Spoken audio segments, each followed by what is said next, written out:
आजचा हा आपला 8वा दिवस आहे, 8वं लेक्चर आहे. या लेक्चरच्या मला लय आठवणी. गेल्या 3 वर्षांमध्ये ICTच्या लेक्चरचे मी काहीतरी गोळ असतोच आणि जरा इनकन्व्हिनियन्सी होते, परंतु आमचं याच्यावरती भरोसा जास्त आहे. मोबाईलवरती किंवा युट्यूबवरती या व्हिडिओवरती प्लॅन ठरवलं एक जरी विद्यार्थ्याला तरी चालू करायचा, आपला प्रोग्राम चालू राहिला. आणि ह्याला गोळचं दुसरं बी कारण असं सांगतो की गेल्या 2 वर्षांमध्ये ज्याला आम्ही सांगितलंय त्यानं तास कधी घेतलाच नाही. लेक्चरर पण चेंज होत आले. गेल्या वर्षी पण महेश गायकवाडांना दिलं तर त्याने अचानक नैना मॅडमना सांगितलं. यावर्षी त्यांना दिलं, यावर्षी अचानक त्यांचं काम निघलं, त्यांनी परत नैना मॅडमना सांगितलं. मी म्हटलं आता तुम्हाला 3-4 वेळा त्रास दिला, त्यामुळे मी पण शिफ्ट केली. प्रियंका मॅडमकडे दिलं. म्हणजे प्रियंका मॅडमला दिले म्हटल्यावर परत त्यांना विचारलं, बाबा राजी खुशी नाही का जबरदस्ती आहे? त्या पण अगदी व्हायबल झाल्या. पण त्याला चढ तर कळलं म्हटलं, कारण त्यांची तब्येत बिघडली आहे, घसा साफ नाही, जरा थंडीनं पाण्यानं बिघडलं. मग आणि म्हटलं मी तिसरा ऑप्शन बघितला. तेही म्हटलं अचानक माझं घोटाळा होईल, मी इकडं नाही तर परीक्षेकडे घेतोय, माझं नाव यादीत नाही म्हटलं, मी दुसरीकडे इंग्लिश आहे म्हटलं. परत त्यांना म्हटलं आता तुम्ही तिघी मिळून ठरवा आणि कोणतरी एकटं घ्या, कारण आहेत माणसं तयार. कारण अश्विनी मॅडमला लगेच घ्या म्हणणं पण चुकते. काय झाले, ज्याने आधी अनुभव येते ते वेगवेगळ्या हेड झाल्यामुळं जबाबदारीमध्ये एंगेज झालेली आहे. त्यामुळं आता एक नवीन माणूस तयार झाला आणि प्रियंका हे पेलणार मला नक्की गॅरंटी होती. याचं कारण काय, परीक्षेच्या कामाच्या वेळी मी त्यांचं काम बघितलेलं आहे जवळ. एका हॉलमध्ये एवढा वट मॅडमचा वर्गाने हालायचं काही कारणच नाही. मी म्हटली असं आता परीक्षेचे एवढ्या कॉपीतून कसं करते. सुपरवायझरवर डिपेंड आहे. प्रियंका मॅडम सारखा सुपरवायझर असेल तर अजिबात त्याला 1 मार्कात सुद्धा बघायला मिळणार नाही. उलट कदाचित मला असं वाटतं की प्रियंका मॅडम आहेत म्हटल्यावर येणारी पण पोरं थांबली का कोणाला मॅडम पुढे जायला. खरं आहे ना, त्या मला पण हसते म्हणजे बरोबर आहे. कारण आम्ही सगळ्यांना तब्येत येते परीक्षेला. मी सिनियर सुपरवायझर असल्यामुळे म्हटलं की काय जवळ ठेवा. मॅडम प्रत्येक पोराला पुरीला हात लावून चेक करत होतं. म्हटलं असं कॅन्डिडेट पाहिजे. असं ना तर कॉलेजचं नाव आपापच होतं, पोरा कसला तयार होता. म्हणजे हे काही 2-4 लोकांसाठी असतं, पण अशा आमच्याकडे माणसं की नाही ती तुम्हाला हलू देत. त्यांनी करणार म्हटल्यावर त्या तिघांना टळलं म्हटले मीच करतो. कारण अशी जितकी माणसं असते की ते अंगावर घेतलेली पूर्ण करतात आणि आपल्या याच्या कॅटेगरीत बसणार आहे की ताजी सेल आहे ना. आपल्या ताजे माणसं आहेत या वर्षी करंट मध्ये अभ्यासाला. तुम्हाला त्या जरी कडक वागायला असल्या तरी मनाने खूप मोह आहे आणि प्रेमळ आहे. त्यामुळे ते त्यांनी स्वीकारण्यावरूनच ओळखलं नाही. तरी चान्स होता टाळायला किंवा नको म्हणायला, परंतु त्यांनी नाही म्हटले. तेवढ्याच आनंदाने येऊन सांगितले सर मी घेतो आणि 2-3 दिवस आम्ही संपर्कामध्ये आहे. ज्यावेळी ठरलं तेव्हापासून खरं मी तुम्हाला खूप धन्यवाद देतो की तुम्ही हे स्वीकारलं. हे चॅलेंज म्हणा किंवा रिस्पॉन्सिबिलिटी म्हणा, टाळली नाही रिस्पॉन्सिबिलिटी. आणि ज्यावेळी तुम्हाला एखादं काम सांगितलं जातं तुम्ही पण आयुष्यभर लक्षात ठेवा की तुम्हाला का काम सांगितलं जातं, कारण तुम्ही त्याला पात्र आहे म्हणून. काम कुणाला सांगते, पात्र आहे म्हणून. भावंडात सुद्धा आई कुणाला काम सांगते, जे काम करायला लायकीच आहे त्याला सांगते. जे लायकीच नाही त्याला कोण कामच सांगेल, ते जाऊ दे हे बाद आहे म्हणते. ती पूर्वी काय म्हणते घरात, आई तू मलाच काय सांगतेस, दादा काय सांगत नाही, ते नाला काय म्हणते, ते जा म्हणते मी काय करते. तसं त्याच्याकडे कोण जात नाही.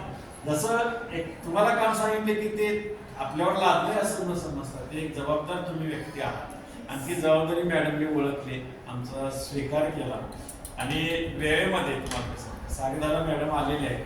आमचीच जत्रा इकडे तिकडे आज तुमची जरा इनकन्व्हिनियन्स झाली, दिलगिरी व्यक्त करतो मी. Sorry for that inconvenience.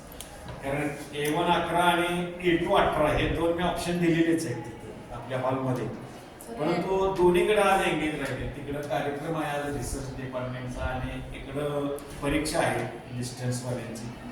तरी पण आम्ही IPSC ला गेलो, कारण आपली पुढे 25-30 येते. आज एवढ्या याच्यामध्ये IPSC ला पण चाललं असतं, पण त्यांना तिकडं कव्हर करावं लागतं. पाहुणे वगैरे आले तर जवळ बसवावं लागतं. त्याच्यापेक्षा आपणच इकडे जाऊ म्हणतो. यांची गैरसोय आम्ही केली मॅथ्सवाल्यांची. त्यांना तेही सांगून टाकू A1 11 oblique A2 18 oblique A3 23 असं प्रत्येक मजल्यावर एक बुक करून ठेवून लॉजिंग बुक केल्या आणि आपण तिथे क्लास घेत राहू. आपली काही पोरं करंट मध्ये असते, थोडंफार इकडे तिकडे ऍडजस्ट चालतं. आता ICT हा आता जुना विषय झाला. आता त्याच्या पुढे डाटा सायन्स, AI आणि पुढे चाललो आपण. परंतु ICTचं मिनिमम नॉलेज आपल्या प्राध्यापकांना असणं गरजेचं आहे. आपले पाहुणे आले ते महेश प्रधाने सर, की त्यांना मी 2 पाहुणे होते, एक अंध होते आणि एक डोळस होते. अंध व्यक्तींना मी मेसेज टाकला, त्यांनी त्याचं लगेच रिप्लाय दिला. आणि यांना टाकला त्यावेळी 2-3 दिवस लागले. मग ते सर काही बघितलं नाही, ते मी बघितलंय खरं, ते पुढे कसं करायचं मला माहित नाही. ते घरात पोरगीला जाऊन त्यांनी सांगितलं, आपल्या सरांचा काय मेसेज आलाय बघ, ते रिझ्यूम पाठवा म्हटले. मग त्यांनी डिक्शनरी शब्द ओळखून काढला रिझ्यूम म्हणजे काय ते. आणि मग त्यांनी परत ते आपले डॉक्युमेंटच पोरगीनं डॉक्युमेंट केले, त्याचे डॉक्युमेंट वर्डमध्ये, आणि ते परत पाठवून दिलं. तोच त्यांचा बायोडाटा. त्यामुळे त्यांचा बायोडाटा टाकला नव्हता त्या ग्रुपवरती. कारण एवढं पण मागं राहून चालत नाही, तेवढ्यापुरतं तेवढं 2-4 वेळा होतं. मग मिनिमम नॉलेज पाहिजे. आज मॅडमनी लक्षात घे, इथं स्मार्ट बोर्ड आहे म्हटलं की काम झालं. आपलं बोर्ड बी चालतंय आणि हे पण चालतं. त्याच्यावर तुम्हाला तुमच्या पिढीला तुम्ही प्राध्यापक व्हावं अशी आमची इच्छा आहे, होणार. झालं तरी हे सगळं मी तुम्हाला म्हणतो की तुम्ही पुढे येऊन बोला, आभार माना, प्रस्तावना करा, हे सगळे हँडल करा. ही पोरं 2 गेल्या वर्षीपासून करते. स्वामीकडं सगळं कंत्राट आमचं गेल्या 3 वर्ष सगळे कार्यक्रम आमचे, स्पर्धा काय असतील ते सगळे व्हिडिओ करतो, माझ्या कॉम्प्युटरला नेऊन जोडतो, अपलोड करून टाकतो. फक्त युट्यूबवरती मी टाकतो. ते मी त्याला सांगितलं तर त्याला वेळ नसतो, तो बी विद्यार्थी आहे. पण तो 2-3 वर्ष हे काम करतात. ते बी दिलं तरी माझा पासवर्ड दिला की झालं, युट्यूबवरती टाकता येतो, चॅनल करतो. काल मला मॅडम विचारत होत्या, प्रत्यक्ष मॅडम, ते युट्यूबवर टाकायचं काम करतो, ते मीच करतो. मी शूटिंग करून ठेवतो तिथं. आज सकाळी आल्या आज हे झालं की अपलोड करतो. मी सकाळी आलं की अपलोड युट्यूबला करतो. प्रत्येक सर आपल्या सरांचं राहिलेलं आहे, कोणाकडून ग्रुपवर विचारू नका. आता ह्याच्यातून जाणारच आहे, पण ते जरासं मिस झालेलं आहे, चुकून डिलीट झालेलं आहे. पण लॉजिकल ट्रेडिंगच्या आधीचे 2 त्या चॅनलवरती आहेत, तुम्ही ते फॉलो करा. आणि बाकीचे जे ऐकले तर चांगलं चालतं, त्याचं काही. मॅडमचं मी अभिनंदन करतो, आभार मानतो, धन्यवाद देतो. आत्ताच त्यांनी हे स्वीकारलं म्हणून.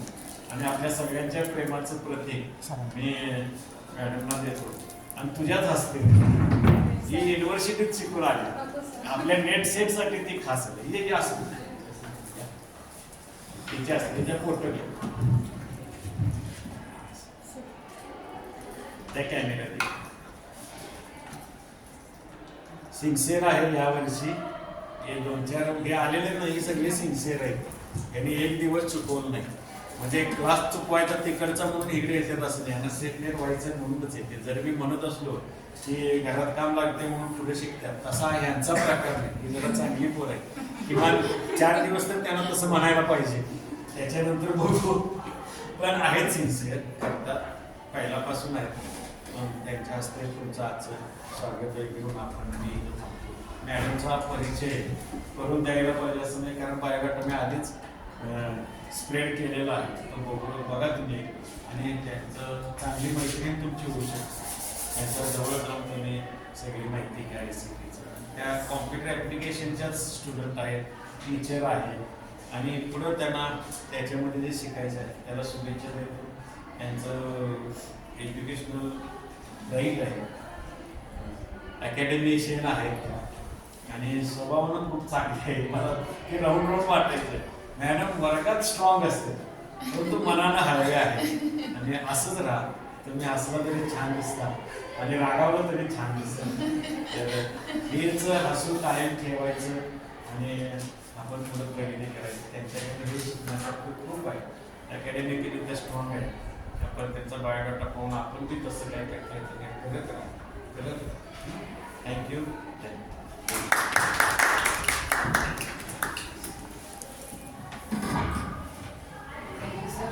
छान नोट करून दिल्याबद्दल तुमच्या सर्वांचे आभारी आहे की डिपार्टमेंट ऑफ एज्युकेशन आज जे सेटमेंटचं आपण लेक्चर्स कंडक्ट करतो, सेशन्स घेतो, तिथे मला बोलण्याची संधी दिली. त्याच्याबद्दल जास्त वेळ न घालवता आपण या सेशनला सुरुवात करूया.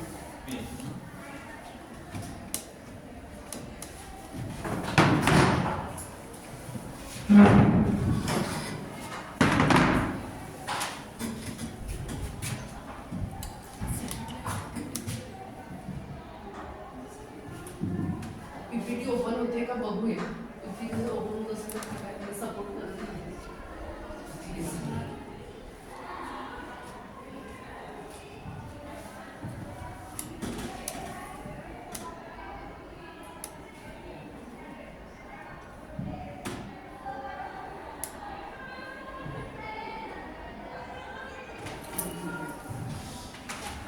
UGC नेट सेटमध्ये जनरल पेपर असतो, पेपर फर्स्ट बरोबर.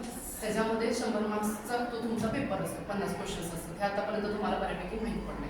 पेपर 2 तुमचा कोर सब्जेक्टचा असतो. ठीक आहे. आता या 50 क्वेश्चनमध्ये किती टॉपिक्स असतात? 10 टॉपिक्स असतात. त्या 10 टॉपिकवरती, त्या 10 युनिटवरती प्रत्येक युनिट जो आहे तो 10 मार्क्ससाठी विचारला जातो आणि 5 क्वेश्चन्स त्याच्या रिलेटेडचे असतात. तर त्यातला 8वा युनिट जो आहे, युनिट नंबर 8, तो काय आहे? Information and communication technology, ICT. आता या ICT वरती किती क्वेश्चन्स येतात? तर 5 क्वेश्चन्स येतात, 10 मार्क्ससाठी असतात. जास्त डीप क्वेश्चन्स असतात का? तर नाही. Related to information and technology ते क्वेश्चन्स येतात. जास्त डीप ह्याच्यामध्ये तुम्हाला पूर्ण इन डीप कॉम्प्युटर रिलेटेड काही विचारलं जात नाही. जसं की प्रोग्रामिंग आहे, डेव्हलपमेंट आहे, त्याच्या रिलेटेडचे क्वेश्चन नसतात. बेसिक कॉम्प्युटरचं नॉलेज तुम्हाला जे असायला हवं त्याच्या रिलेटेडचे क्वेश्चन्स येतात. ठीक आहे. आता ह्यामध्ये काय काय सिलेबस, मग काय काय कंटेंट आपण कव्हर केला पाहिजे? तर पहिल्यांदा काय की basics of ICT, information communication technology हे काय आहे? ठीक आहे. त्याचं इंट्रोडक्शन, त्याच्या बेसिक कन्सेप्ट तुम्हाला माहित पाहिजे. त्याच्यानंतर सेकंड पॉईंट काय आहे की ॲब्रिव्हिएशन्स आणि टर्मिनॉलॉजीज कोणत्या आहेत ICT रिलेटेड, त्या तुम्हाला माहित पाहिजे. थर्ड आहे इंट्रानेट, एक्स्ट्रानेट आणि इंटरनेट, जे तुम्ही डे टू डे लाईफमध्ये यूज करताय. इंटरनेट, त्या कन्सेप्ट काय आहे हे आपण तुम्हाला माहित पाहिजे. Next email, audio, video conferencing, हे पण आपण वापरतोय. ठीक आहे. त्याच्यानंतर काय digital initiative in higher education. आता हे काय येतं? जे आपले गव्हर्नमेंट आहे, गव्हर्नमेंटचा काय रोल आहे हायर एज्युकेशनमध्ये, त्याच्या रिलेटेडच्या कन्सेप्ट ह्याच्यामध्ये आहे. आणि लास्ट आहे ICT अँड गव्हर्नन्स. आता ह्या टॉपिकवरती तुम्हाला काय म्हणजे ह्या सिलेबसच्या रिलेटेड तुम्हाला 5 क्वेश्चन्स येतात. 10 मार्क्ससाठी हे क्वेश्चन्स असतात. मग ह्याच्यातल्या कोणत्याही ह्याच्यावरती ते 5 क्वेश्चन्स येतात. ठीक आहे. एवढं क्लिअर झालं. हेच पॉईंट आज आपण बघणार. तर स्टार्ट करूया. बघ इकडे काय ICT.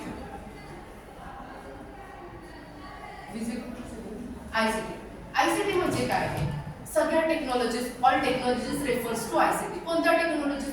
ज्या टेक्नॉलॉजीज वापरून आपण इन्फॉर्मेशन शेअर करतो, इन्फॉर्मेशन कलेक्ट करतो, स्टोअर करतो, प्रोसेस करतो, त्या इन्फॉर्मेशनचं अनालिसिस करतो. ठीक आहे. आणि कम्युनिकेशन करतो. त्या सगळ्या टेक्नॉलॉजीजना काय म्हटलं जातं? ICT म्हणजे काय? All technologies. ज्या टेक्नॉलॉजीचा यूज करून आपण काय करतो? इन्फॉर्मेशन कलेक्ट करतो, स्टोअर करतो, प्रोसेस करतो आणि कम्युनिकेशन करतो. अशा कोणत्या टेक्नॉलॉजीज आहेत ज्या तुम्ही डे टू डे लाईफमध्ये यूज करताय? तुमचा स्मार्टफोन आहे बरोबर. काय ते टेक्नॉलॉजी आहे म्हणजे काय झालं? ICT. त्याचबरोबर काय? कॉम्प्युटर आहे, लॅपटॉप आहे, इंटरनेट आहे, रेडिओ, टेलिव्हिजन आहे. त्या सगळ्या कशाचे एक्झाम्पल्स आहेत? ICTचे. मग ICT काय वेगळं आहे का? जे तुम्ही डे टू डे लाईफमध्ये यूज करताय तेच आहे बरोबर. त्याला आपण काय म्हणतो? ICT. आता या ICTचा यूज कुठे कुठे होतो? कोणत्या कोणत्या सेक्टरमध्ये ICT वापरलं जात असेल? असं कोणत्या सेक्टर्स आहेत का जिथे टेक्नॉलॉजी यूज होत नाही? असे कोणते सेक्टर्स नाहीत. म्हणजे ICT हे सगळ्या सेक्टर्समध्ये यूज केलं जातं. म्हणजे गव्हर्नमेंट सेक्टर असू द्यात, एज्युकेशन असू द्यात, हेल्थ असू द्यात, कम्युनिकेशन असू द्यात, सगळ्या सेक्टरमध्ये ICT वापरलं जातं. का वापरतो आपण ICT? का गरज आहे? टेक्नॉलॉजी आपल्या लाईफमध्ये गरज काही ह्या टेक्नॉलॉजीची. का? तर आपण टेक्नॉलॉजीमुळे आपलं जे काम आहे, वर्क आहे, ते फास्टर होतं, इझियर होतं. तुमचा टाइम सेव्ह होतोय, कॉस्ट रिड्यूस होते बरोबर. जे टाइम कन्झ्युम होते मॅन्युअल वर्क करण्यासाठी ते रिड्यूस होते युझिंग टेक्नॉलॉजी. त्याच्यानंतर थर्ड ॲडव्हान्टेज काय आहे ह्याचा? तर एकतर काय? हाय स्पीडमध्ये तुमचा डेटा प्रोसेस होतोय. जे कॅल्क्युलेशन मला मॅन्युअली करायला वेळ लागणार आहे ते जर मी हेल्प ऑफ टेक्नॉलॉजी केलं तर ते हाय स्पीडमध्ये कॅल्क्युलेशन परफॉर्म होईल. त्याचबरोबर काय? ॲक्युरेसी अचीव्ह होते. बघा, मी जर मॅन्युअली कॅल्क्युलेशन करत असेल तर माझ्याकडून मिस्टेक्स होण्याचे चान्सेस आहेत, एरर येण्याचे चान्सेस आहेत बरोबर ना. पण ते टेक्नॉलॉजीला मी जर करेक्ट डेटा प्रोव्हाइड केला तर त्यांच्याकडून करेक्शन हे मिस्टेक्स होतील का? म्हणजे तुम्हाला ॲक्युरेट डेटा प्रोव्हाइड होईल. पण कधी? ज्यावेळेला तुम्ही त्याला करेक्ट इनपुट देताय, करेक्ट डेटा प्रोव्हाइड करताय त्यावेळेला. या सगळ्या गोष्टींमुळे आपण काय यूज करतो? टेक्नॉलॉजी वापरतो आपल्या डे टू डे लाईफमध्ये. ठीक आहे. आता ह्याच्यामध्ये ICT हा वर्ड काय सांगतो? आय म्हणजे इन्फॉर्मेशन. मग आता ती इन्फॉर्मेशन म्हणजे काय? तर त्या दोन टर्म्सशी रिलेटेड होतं, डेटा अँड इन्फॉर्मेशन. डेटा म्हणजे काय? तर वेगवेगळ्या सोर्सेसकडून वेगवेगळ्या फॉर्मॅटमध्ये जो डेटा मी कलेक्ट करते तो रॉ फॅक्ट्स अँड फिगर्स असतात. त्याला मिनिंग नसतं, त्याच्यातून काही अनालिसिस आपण परफॉर्म करू शकत नाही. पण तो काय असतो, वेगवेगळ्या फॉर्मॅटचा डेटा असतो. न्यूमरिक असेल, टेक्स्च्युअल असेल, परत त्यानंतर ऑडिओ व्हिडिओ असेल, इमेजेस असेल, असा कोणताही टाईपचा डेटा असतो. पण त्याच डेटाला ज्यावेळेला मी प्रोसेस करते, त्याच्यावरती अनालिसिस करते, त्यातून जे युजफुल कंटेंट मला मिळतोय ती म्हणजे काय झाली, माझी इन्फॉर्मेशन. ठीक आहे, डेटा इन्फॉर्मेशन ही कन्सेप्ट समजले. आता हे जे एक्झाम्पल म्हणजे काय, फॉर एक्झाम्पल मला आताची जी एक्झाम झाली, फॉर एक्झाम्पल BA थर्ड च्या स्टुडंटचा रिझल्ट कॅल्क्युलेट करायचे, फर्स्ट रँकर्स काढायचे. मी डेटा काय कलेक्ट केला, वेगवेगळ्या सोर्स म्हणजे वेगवेगळ्या स्टुडंटकडून त्यांचे मार्क्स कलेक्ट केले. हा काय झाला माझा डेटा. पण मी नुसते मार्क्स घेतले म्हणून मला त्याच्यावरती रँकर्स कळणार आहेत का? मला त्याचं काय केलं पाहिजे, अनालिसिस केलं पाहिजे, त्याची प्रोसेस केली पाहिजे. मग त्याच्यासाठी मी काय वापरते, टेक्नॉलॉजी. काय, मायक्रोसॉफ्ट एक्सेल ऐकलंय? ह्या टेक्नॉलॉजीचा यूज करू शकतो आपण. ICT आहे ते कॉम्प्युटर वापरताय तुम्ही. त्याच्यामध्ये मी काय केलं, त्या स्टुडंटचा डेटा घेतला, सॉर्टिंग केलं आणि काय केलं, पहिल्यांदा त्यांचे टोटल्स कॅल्क्युलेट केले, त्यांचे पर्सेंटेज काढले. बरोबर, काय केलं, प्रोसेस केलं. प्रोसेस केल्याच्या नंतर मला पर्सेंटेजवरून 3 टॉपर्स मिळू शकतात. हे काय झालं माझं अनालिसिस, इन्फॉर्मेशन कलेक्ट केली त्या डेटामध्ये. एवढं क्लिअर झालं. आता ही इन्फॉर्मेशन शेअर करण्यासाठी मी काय वापरणार आहे, ICT. क्लिअर झालं. नेक्स्ट कन्सेप्ट काय आहे, सी म्हणजे काय, कम्युनिकेशन. ही इन्फॉर्मेशन एक्सचेंज करण्यासाठी आपण कम्युनिकेशन करतो. ते कम्युनिकेशन 2 टाईपचं असतं, 1 वे कम्युनिकेशन और 2 वे कम्युनिकेशन. बरोबर. आता या कम्युनिकेशन मध्ये 3 एलिमेंट्स येतात, जे महत्त्वाचे 3 एलिमेंट्स आहेत. फर्स्ट कोण, सेंडर. बरोबर, सेंडर जो इन्फॉर्मेशन सेंड करतोय. सेकंड कोण, रिसिव्हर जे इन्फॉर्मेशन रिसीव्ह करतात. आणि थर्ड कोण रे, कंटेंट, मेसेज और आयडिया जी इन्फॉर्मेशन एका पर्सन पासून दुसऱ्या पर्सन पर्यंत ट्रान्सफर केली जाते. त्याला आपण काय म्हणतो, कम्युनिकेशन. क्लिअर झालं. कम्युनिकेशन म्हणजे काय, हेच इन्फॉर्मेशन आणि कम्युनिकेशन करण्यासाठी मी ज्या टेक्नॉलॉजीज वापरते त्यालाच मी काय म्हणते, ICT. एवढं क्लिअर झालंय नक्की सगळ्यांना. ICT म्हणजे काय, इन्फॉर्मेशन कम्युनिकेशन टेक्नॉलॉजी. ठीक आहे. नेक्स्ट काय आहे, ICTचे मेन कंपोनंट्स कोणते कोणते कंपोनंट्स आहेत, कम्युनिकेशन. आपण आता बघितलं कम्युनिकेशन म्हणजे काय. काय कम्युनिकेशन, एक प्रोसेस आहे इन्फॉर्मेशन एक्सचेंज आणि ट्रान्सफर करण्यासाठी, from one person to another person, from one person to many person. किती ऑप्शन आहेत त्याचे टाइप्स, 2, 1 वे और 2 वे. ठीक आहे. त्याच्यानंतर आपण डेटा म्हणजे पण काय ते पण बघितलं. काय data, raw facts and figures आहेत ज्याला मिनिंग्स नसतात, त्यातून आपण काही युजफुल गेन करू शकत नाही. मग त्या डेटाला आपण काय करतो, प्रोसेस करतो, ज्याच्यामधून आपल्याला इन्फॉर्मेशन मिळते. आता आपल्याला नेक्स्ट कंपोनंट कुठले बघायचे, हार्डवेअर आणि सॉफ्टवेअर. कोणतीही टेक्नॉलॉजी किंवा कोणताही कॉम्प्युटर डिझाईन होण्यासाठी ह्या 2 कन्सेप्ट महत्त्वाचे आहेत. कुठलं, हार्डवेअर आणि सॉफ्टवेअर.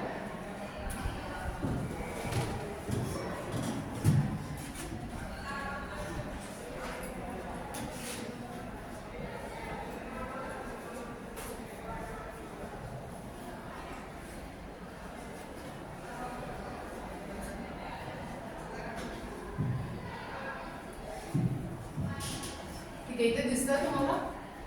आता हार्डवेअर मध्ये काय येतात, तर जे फिजिकल डिव्हाइसेस आहेत ज्याला आपण फिजिकली टच करू शकतो, ते सगळे डिव्हाइसेस कशामध्ये येतात, हार्डवेअर मध्ये. मग कोणते डिव्हाइसेस आहेत, इनपुट डिव्हाइसेस आहेत, आउटपुट डिव्हाइसेस आहेत. त्याचबरोबर माझं कॉम्प्युटर डिझाईन होण्यासाठी जे मी इंटरनल कंपोनंट्स वापरले ते कंपोनंट्स आहेत. नेटवर्क डिव्हाइसेस आहेत, मेमरी रिलेटेड डिव्हाइसेस आहेत, स्टोरेज रिलेटेड डिव्हाइसेस आहेत. हे सगळे डिव्हाइसेस कशामध्ये येतात, हार्डवेअर मध्ये येतात. आता मी पहिलं काय म्हटलं, इनपुट डिव्हाइस. इनपुट डिव्हाइसची काय गरज आहे, मी आता काय म्हटलं, कोणत्याही सिस्टीमला तुमचा मोबाईल पण घ्या, जोपर्यंत तुम्ही त्याला काहीतरी इन्स्ट्रक्शन्स किंवा काहीतरी इनपुट देत नाही, तो काही प्रोसेस करणार आहे का, तुम्हाला काही रिझल्ट देणार का, नाही देणार. म्हणजे कोणत्याही टेक्नॉलॉजीला आपल्याला काय द्यावं लागतं, तर इनपुट द्यावं लागतं.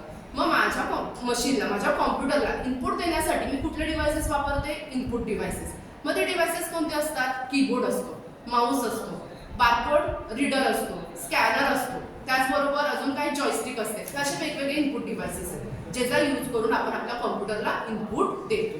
का देतो, तर त्यांनी ते इनपुट प्रोसेस करावा आणि त्याचा आपल्याला रिझल्ट रिटर्न करावा. आता हा जो रिझल्ट आहे, प्रोसेस रिझल्ट, त्यालाच आपण काय म्हणतो, आउटपुट और रिझल्ट. हा आउटपुट शो करण्यासाठी जे डिव्हाइसेस वापरले जातात, डेटा शो होतोय, आउटपुट शो होतोय.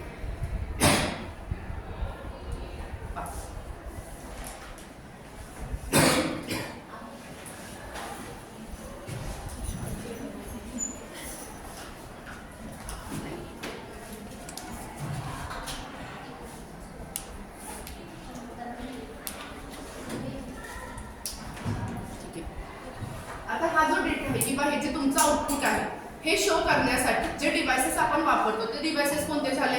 Output devices. काय तर त्यांनी आपण आपलं आउटपुट शो करतो. एवढं क्लिअर झालं? कोणत्या असतात आउटपुट डिव्हायसेस? प्रोजेक्टर आहे, तुमच्या कॉम्प्युटरची स्क्रीन आहे, त्याच्याच बरोबर प्रिंटर आहे, असे स्पीकर आहे, असे वेगवेगळे आउटपुट डिव्हायसेस आहेत. बघा एखाद्या वेळेला तुम्ही एखाद्या ह्याच्यामध्ये डीमार्ट सारख्या ह्याच्यामध्ये शॉपिंगला जाता त्यावेळेला ते काय करतात? डेटा इनपुट करण्यासाठी मॅन्युअल एंटर करतात का? त्यांचं जे प्रोडक्ट असतं त्याच्यावरती बारकोड असतो. एका डिव्हाइसने तो बारकोड स्कॅन करतात, तो असतो बारकोड रीडर. सगळा डेटा त्यांच्या सिस्टीमवरती येतो. बरोबर? हेच काय झालं? Input device. त्यांनी काय केलं? इनपुट त्या डिव्हाइसेसचा वापर करून आपण कॉम्प्युटरला इनपुट दिलं. कशासाठी? तुमचं बिल जनरेट करायला, बिल कॅल्क्युलेट करायला. इनपुट डिव्हाइसेस, आउटपुट डिव्हाइसेस कळले. त्यानंतर थर्ड काय आहे?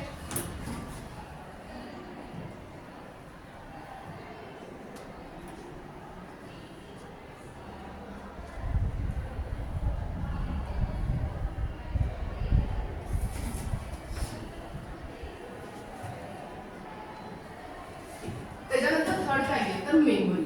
मेमरी म्हणजे काय? कॉम्प्युटरचं प्रोसेस कसं होतं रे किंवा कोणत्याही टेक्नॉलॉजीचं प्रोसेसिंग कसं होतं? तर इनपुट, त्याच्यानंतर प्रोसेसर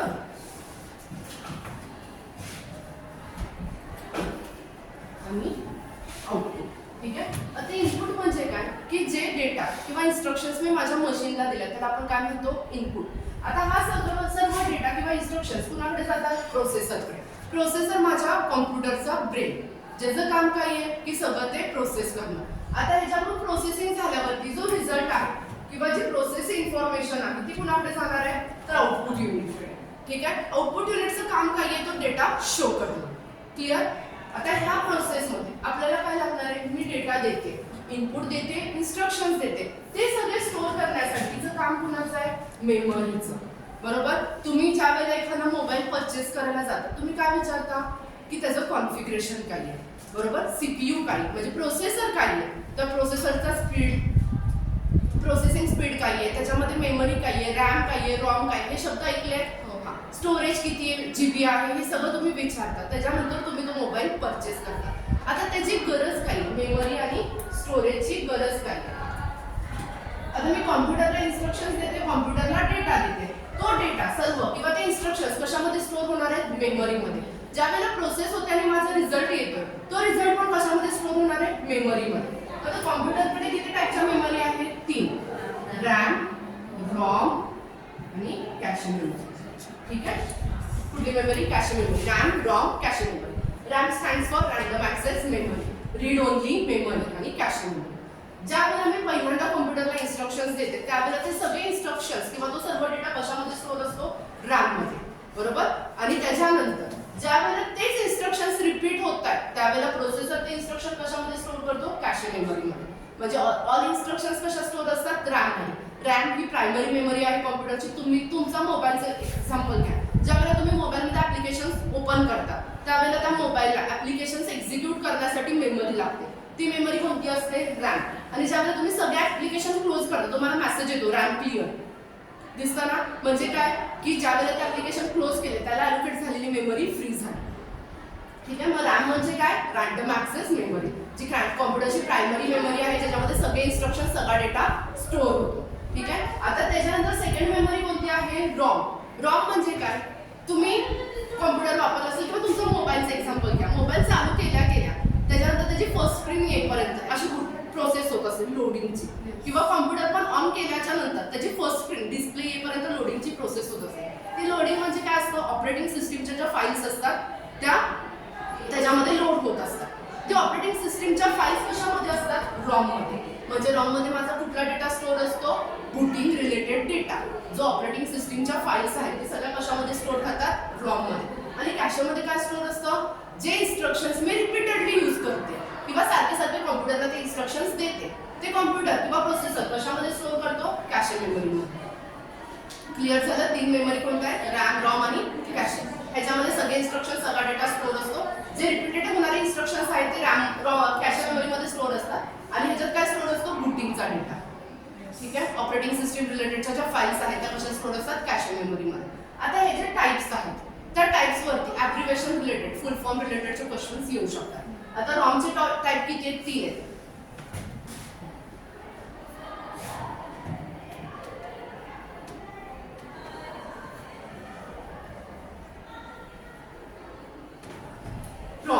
EEPROM आणि EEPROM.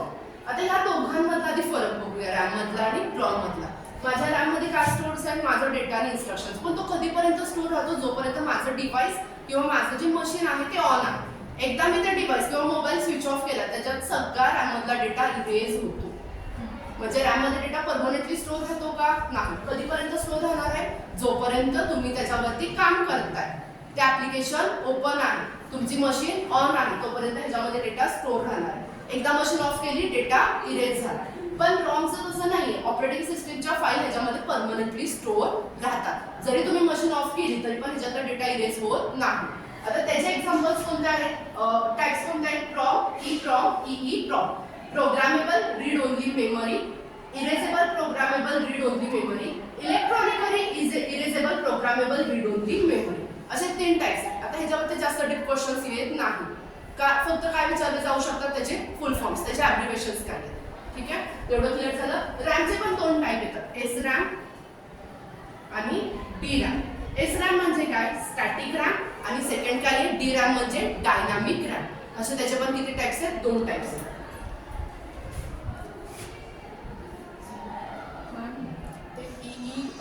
EEPROM, electronically erasable read only memory, programmable read only memory. त्या नोट्स मी प्रोव्हाइड करते.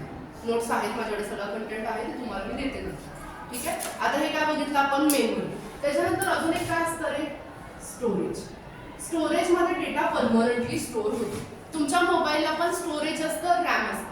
रॅममध्ये डेटा स्टोअर होत नाही, त्याच्यामध्ये फक्त काय की जे ॲप्लिकेशन्स मला लागणार आहेत त्याच्यासाठीची मेमरी रॅम अलोकेट करतं. त्याचबरोबर जे काही इन्स्ट्रक्शन्स किंवा डेटा मी कॉम्प्युटरला देते किंवा तुमच्या स्मार्टफोनला देते प्रोसेस करण्यासाठी, त्याच्या रिलेटेडचे इन्स्ट्रक्शन्स रॅममध्ये स्टोअर होतात. मग आता स्टोरेज कशासाठी वापरतो आपण? परमनंटली डेटा स्टोअर करायला. बरोबर ना? तुमच्या मोबाईलमध्ये जे ऑडिओ व्हिडिओच्या फाईल्स किंवा फोटोज तुम्ही हे करता, स्टोअर करता, ते परमनंट असतात. जोपर्यंत तुम्ही डिलीट करत नाही तोपर्यंत ते डिलीट होत नाही. जरी तुम्ही मशीन ऑफ केले, मोबाईल ऑफ केला, तरी पण ते डिलीट होत नाही. मग आता हे स्टोरेजमध्ये काय काय येतं?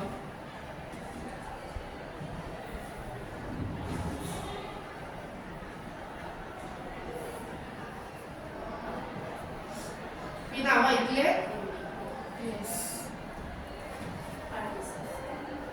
बरोबर, हे स्टोरेज मध्ये पहिल्या ह्याच्यामध्ये पहिले ज्यावेळेला पहिले कॉम्प्युटर्स होते फर्स्ट जनरेशनचे, तिथे स्टोरेजसाठी काय वापरलं जायचं? Floppy disk. फ्लॉपी डिस्कची साईज किती असते? 1.44 MB. म्हणजे ज्याच्यामध्ये फक्त तुमचं एक सॉन्ग ते पण स्टोर होणार नाही. आता सॉन्गची साईजच किती येते? 6 ते 7 MBचे सॉंग्स असतात. बरोबर, फ्लॉपीची साईज किती झाली? 1.44 MB. त्याच्यानंतर काय आलं? CD. CD मध्ये मी कितीपर्यंतचा डेटा स्टोअर करू शकते? 700 MB. CD मध्ये कितीपर्यंतचा डेटा स्टोअर होतो? 700 MB. काय आहे ह्याचं? Compact disc. ह्याचं ॲब्रिव्हिएशन काय आहे? Compact disk. त्यानंतर नेक्स्ट काय आलं? DVD. DVD मध्ये कुठपर्यंतचा डेटा स्टोअर करू शकता रे तुम्ही?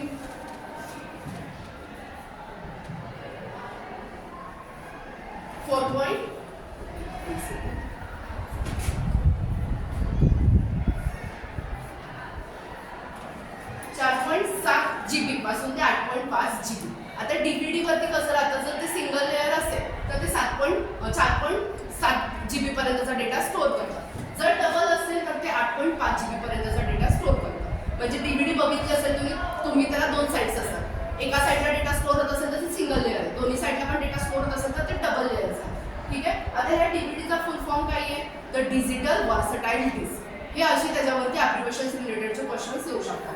नेक्स्ट काय आहे? हार्ड डिस्क, जे आता तुम्ही यूज करताय स्टोरेजसाठी. मग तुमच्या ते मोबाईलचं स्टोरेज असू द्या किंवा कॉम्प्युटरचं, लॅपटॉपचं, कोणत्याही स्टोरेजसाठी आता काय वापरलं जातं? Hard disk. हार्ड डिस्कमध्ये कितीपर्यंतचा डेटा असतो? म्हणजे हार्ड डिस्कची साईज किती आहे? GB पासून ते TB पर्यंतची साईजेस त्याचे अवेलेबल आहेत. ते आपल्याला बघायचे, युनिट्स काय येते पुढे. ठीक आहे, एवढं क्लिअर झालंय? तर त्याच्यानंतर हे काय झालं? हार्डवेअर. अजून हार्डवेअरमध्ये काय येतं? Networking devices. नेटवर्क तयार करण्यासाठी जे डिव्हायसेस वापरले जातात. राउटर नाव ऐकलं असणार आहे सगळ्यांनी. तुमच्या घरामध्ये जर वायफाय असेल किंवा कॉलेजमध्ये असेल तर त्याचं काय असतो? राउटर. ठीक आहे, हब, स्विच असे वेगवेगळे नेटवर्किंगचे डिव्हायसेस आहेत. ते पण सगळे कशामध्ये येतात? हार्डवेअरमध्ये. ठीक आहे, आता हार्डवेअरमध्ये काय बघितलं आपण? इनपुट डिव्हायसेस आहेत, आउटपुट डिव्हायसेस आहेत, नेटवर्किंगचे डिव्हायसेस आहेत, स्टोरेज डिव्हायसेस आहेत, त्याच्यानंतर काय? मेमरी डिव्हायसेस आहेत. त्याच्याबरोबर अजून काय राहतो तुमचा सीपीयू. जे तुम्ही सीपीयू म्हणता, प्रोसेसर नाही, सीपीयू.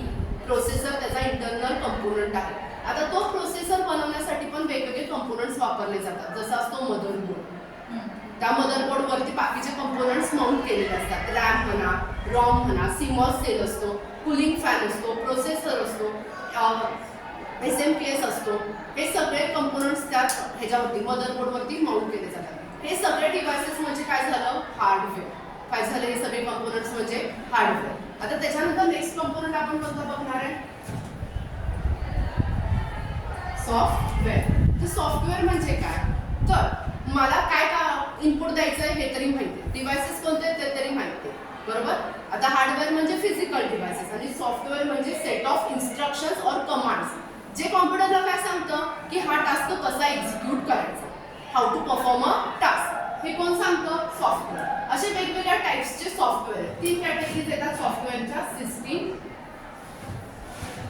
ऍप्लिकेशन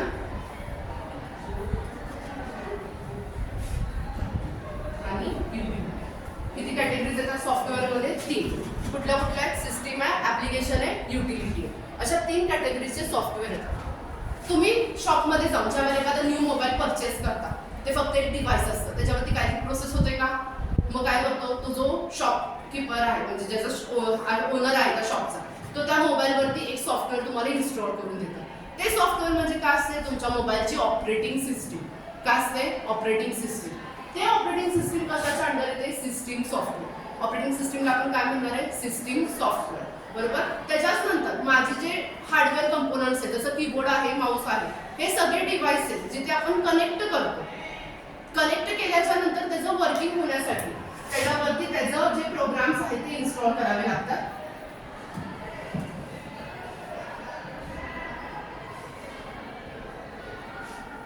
काय हे डिव्हाइस ड्रायव्हर, हे पण कशाच्या ह्याच्यात येतं, सिस्टीम सॉफ्टवेअर. म्हणजे सिस्टीम सॉफ्टवेअर मध्ये काय येतं, ऑपरेटिंग सिस्टीम आणि डिव्हाइस ड्रायव्हर. ऑपरेटिंग सिस्टीमचं काम काय आहे, जो डेटा येतोय त्याचं जे प्रोसेसिंग होते, प्रोसेसिंग होत असताना त्या डेटाला मेमरी ॲलोकेट करणं, प्रोसेसिंग झाल्याच्या नंतर रिझल्ट आउटपुट डिव्हाइसकडे शो करणं, ह्या सगळ्यासाठीचं म्हणजे काय, तुमचं पूर्ण मशीन हँडल कोण करतं, ऑपरेटिंग सिस्टीम.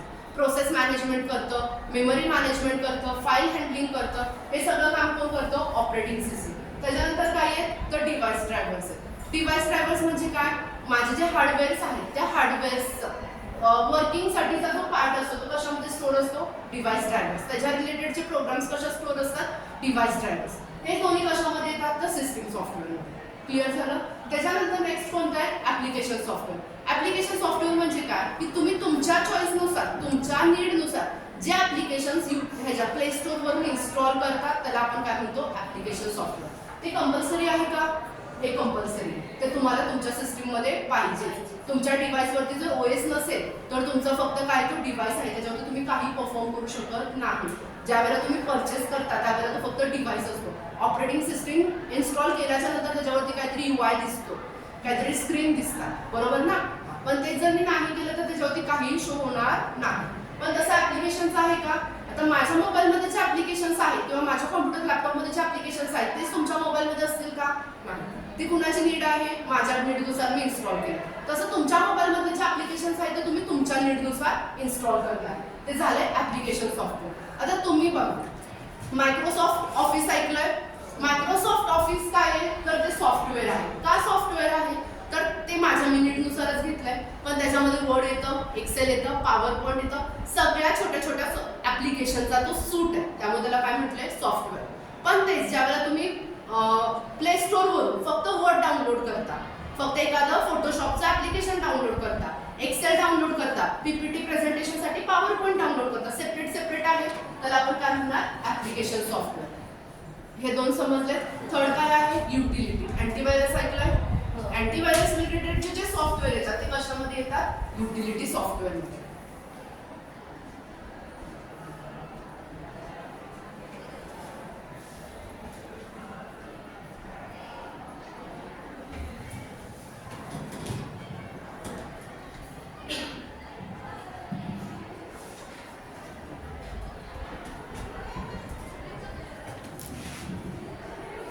ICT चे कंपोनंट्स कोणते बघितले आपण आता, हार्डवेअर म्हणजे काय, सॉफ्टवेअर म्हणजे काय, डेटा काय, कम्युनिकेशन काय.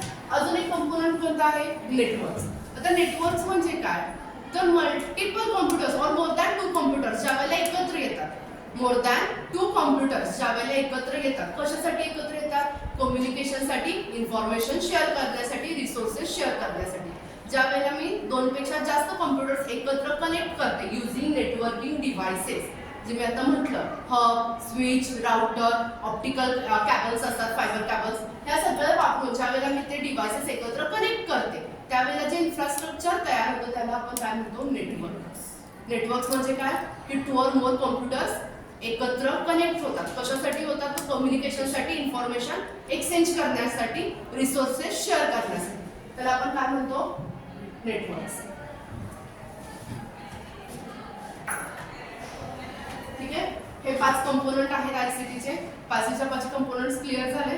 त्याच्यानंतर नेक्स्ट पॉइंट काय आहे, तर हे त्याचं एक्सप्लेनेशन आहे. नेक्स्ट काय आहे, जनरल ॲप्लिकेशन्स अँड टर्मिनॉलॉजीज. आता ह्याच्या रिलेटेडचे काय क्वेश्चन्स असतात, तर एखाद्या कन्सेप्टचा फुल फॉर्म काय, जसं कॉम्प्युटर. काय म्हणतो आपण कॉम्प्युटरला, कॉम्प्युटर हे ॲब्रिव्हिएशन आहे. Computer, C stands for common operating. त्याच्यानंतर काय येतं, M, common operating machine purposely use for technical education and research. Computer stands for common operating machines purposely used for technical education and research. हे असे ॲब्रिव्हिएशन्स त्याच्यामध्ये तुम्हाला questions येऊ शकतात related to ॲब्रिव्हिएशन्स. अजून काय आहे, पीसी. पीसी म्हणजे काय, पर्सनल कॉम्प्युटर. आता आपण काय काय बघितलं, RAM, random access memory, ROM, read only memory, अशा ॲब्रिव्हिएशन्सच्या रिलेटेड क्वेश्चन. ह्याच्यामध्ये जास्त डीप क्वेश्चन्स येतात असे नाही, फक्त जे related to input devices, output devices, storage, memory किंवा कंपोनंट्स किंवा फाईल एक्सटेन्शन्स जे आहेत त्याच्यावरती क्वेश्चन्स विचारले जातात. ठीक आहे, तर ते आपण एक 1 by 1 बघणार आहे. बघा काय, पहिला आहे नेटवर्किंग रिलेटेडचे क्वेश्चन्स, ॲप्लिकेशन फुल फॉर्म्स आहेत. आयपी म्हणजे काय, internet protocol. TCP, transmission control protocol. त्यानंतर नेक्स्ट काय, लॅन, लोकल एरिया नेटवर्क, वॅन, wide area network, metropolitan area network. आता हा जो आहे HTTP आणि HTTPS 2024च्या क्वेश्चन पेपरमध्ये ह्याच्यावरती क्वेश्चन आहे की सिक्युअर कम्युनिकेशनसाठी काय यूज करतो आपण, HTTPS. का, काय हायपरटेक्स्ट ट्रान्सफर प्रोटोकॉल सिक्युअर, हा स्टँड्स फॉर काय आहे, सिक्युअर. असे त्याच्यावर रिलेटेड क्वेश्चन्स येऊ शकतात. मी हे प्रेझेंटेशन वगैरे तुम्हाला सगळं शेअर करते, सगळ्या नोट्स, प्रेझेंटेशन दोन्ही फाईल्स पाठवते, सरांकडे देते. ठीक आहे, त्याच्यानंतर काय आहे, हे हार्डवेअर जे आता आपण बघितलं, सीपीयू, सेंट्रल प्रोसेसिंग युनिट. त्यानंतर काय आहे, GPU, graphics processing unit, RAM, random access memory, ROM, read only memory, HDD. HDD म्हणजे काय, जिथे मी माझे हार्ड डिस्क माउंट करते मदरबोर्डवर, हार्ड डिस्क ड्राईव्ह. USB कॅबल्स तुम्ही वापरता. आता इथे मी काय केलंय, पेनड्राईव्ह कनेक्ट केलंय. हे कुठले पोर्ट्स आहेत, USB पोर्ट आहेत. ते काय आहे, युनिव्हर्सल सिरियल बस. त्याच्यानंतर हे LCD आणि LED हे कशाचे रिलेटेड आहे, LCD आणि LED हे कशाच्या रिलेटेड आहे, स्क्रीन, डिस्प्ले. काय, LCD liquid crystal display, LED light emission diode. ठीक आहे, लाईट इमिटिंग डायोड. असे क्वेश्चन्स त्याच्यावरती ॲब्रिव्हिएशन रिलेटेड येऊ शकतात. नेक्स्ट कोणते आहे, फाईल एक्सटेन्शन. फाईल एक्सटेन्शन हे जे आहे ते डॉक्युमेंट रिलेटेडचे एक्सटेन्शन आहे. DOC म्हणजे डॉक्युमेंट. ज्यावेळेला आपण वर्डमध्ये, मायक्रोसॉफ्ट वर्डमध्ये एखादी फाईल सेव्ह करतो तर त्याचं एक्सटेन्शन काय असतं, DOCX, document XML based. PDF use करताना तुम्ही PDF काय एक्सटेन्शन हे आहे त्याचं, पोर्टेबल डॉक्युमेंट फॉर्मॅट. हे काय तर त्याचे सगळे ॲब्रिव्हिएशन आहे. नोटपॅडची एखादी फाईल सेव्ह करताना एक्सटेन्शन असतं TXT. ते TXT म्हणजे काय, text. RTF rich text format. ODT म्हणजे काय, ओपन डॉक्युमेंट टेक्स्ट. हे कशाच्या रिलेटेड आहे, डॉक्युमेंट. हे कशाच्या रिलेटेड आहे, स्प्रेडशीट. स्प्रेडशीट म्हणजे जे आपण एक्सेलवरती क्रिएट करतो त्याच्या रिलेटेडचे हे एक्सटेन्शन्स आहेत. ह्याच्यावरती तुम्हाला ॲब्रिव्हिएशन्स रिलेटेड क्वेश्चन येऊ शकतात. हे कशाचे एक्सटेन्शन्स आहेत, इमेज. 2024 और 25च्या पेपरमध्ये एक्सटेन्शनचे क्वेश्चन्स आले की इनकरेक्ट पेअर कोणती आहे, त्याच्या रिलेटेडचा क्वेश्चन आलेला. Audio files extension, video files extension, असे एक्सटेन्शन, इमेज फाईल्स एक्सटेन्शन होतं. असे 4 पेअर दिलेल्या, त्याच्यातली इनकरेक्ट पेअर कोणती आहे. ठीक आहे, आता हे प्रेझेंटेशन रिलेटेड पॉवर पॉईंटचे जे आहेत ते जे एक्सटेन्शन आहेत आणि हे कशाच्या रिलेटेड आहे, इमेज रिलेटेड. हे तुम्हाला माहिती आहे, JPG, JPEG, PNG जे आहे हे माहिती आहे ऑलरेडी. तुम्ही ते एक्सटेन्शन्स बघितले, इमेज फाईलला असतात. फक्त आपल्याला काय पाहिजे त्याचे ॲब्रिव्हेशन्स, त्याच्या रिलेटेडचे क्वेश्चन्स येऊ शकतात. एवढं क्लिअर झालंय? पुढे जाऊया. त्याच्यानंतर नेक्स्ट काय आहे? Data unit, INP, most important. ह्याच्यावरती क्वेश्चन्स येतात. ठीक आहे, आणि हे तुम्हाला माहीत पाहिजे का? ICT टेक्नॉलॉजीज आहेत, बरोबर.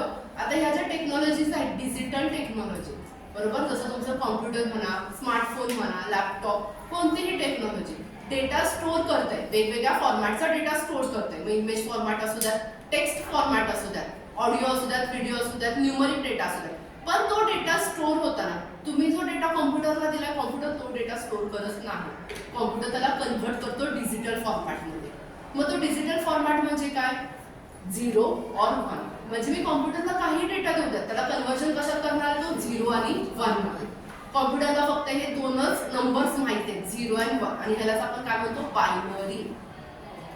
ठीक आहे, म्हणजे काय की कोणताही डेटा कॉम्प्युटर कुठल्या ह्याच्यात कन्वर्ट करणार आहे? डिजिटल फॉर्मॅटमध्ये, बायनरी फॉर्मॅटमध्ये, 0 आणि 1 मध्ये. आता या 0 ला और 1 ला काय म्हटलं जातं? बिट. हे नंतर बघूया. 0 आणि 1 ला काय म्हटलं जातं? बिट. एकतर 0 किंवा 1, ह्या दोन्ही मधला एक नंबर म्हणजे काय झाला? बिट. आता असे 4 बिट एकत्र आले म्हणजे 0 1 0 1 असे 4 कॉम्बिनेशन झाले की त्याला म्हटलं जातं निबल. म्हणजे बिट नंतर कोण येतं? निबल.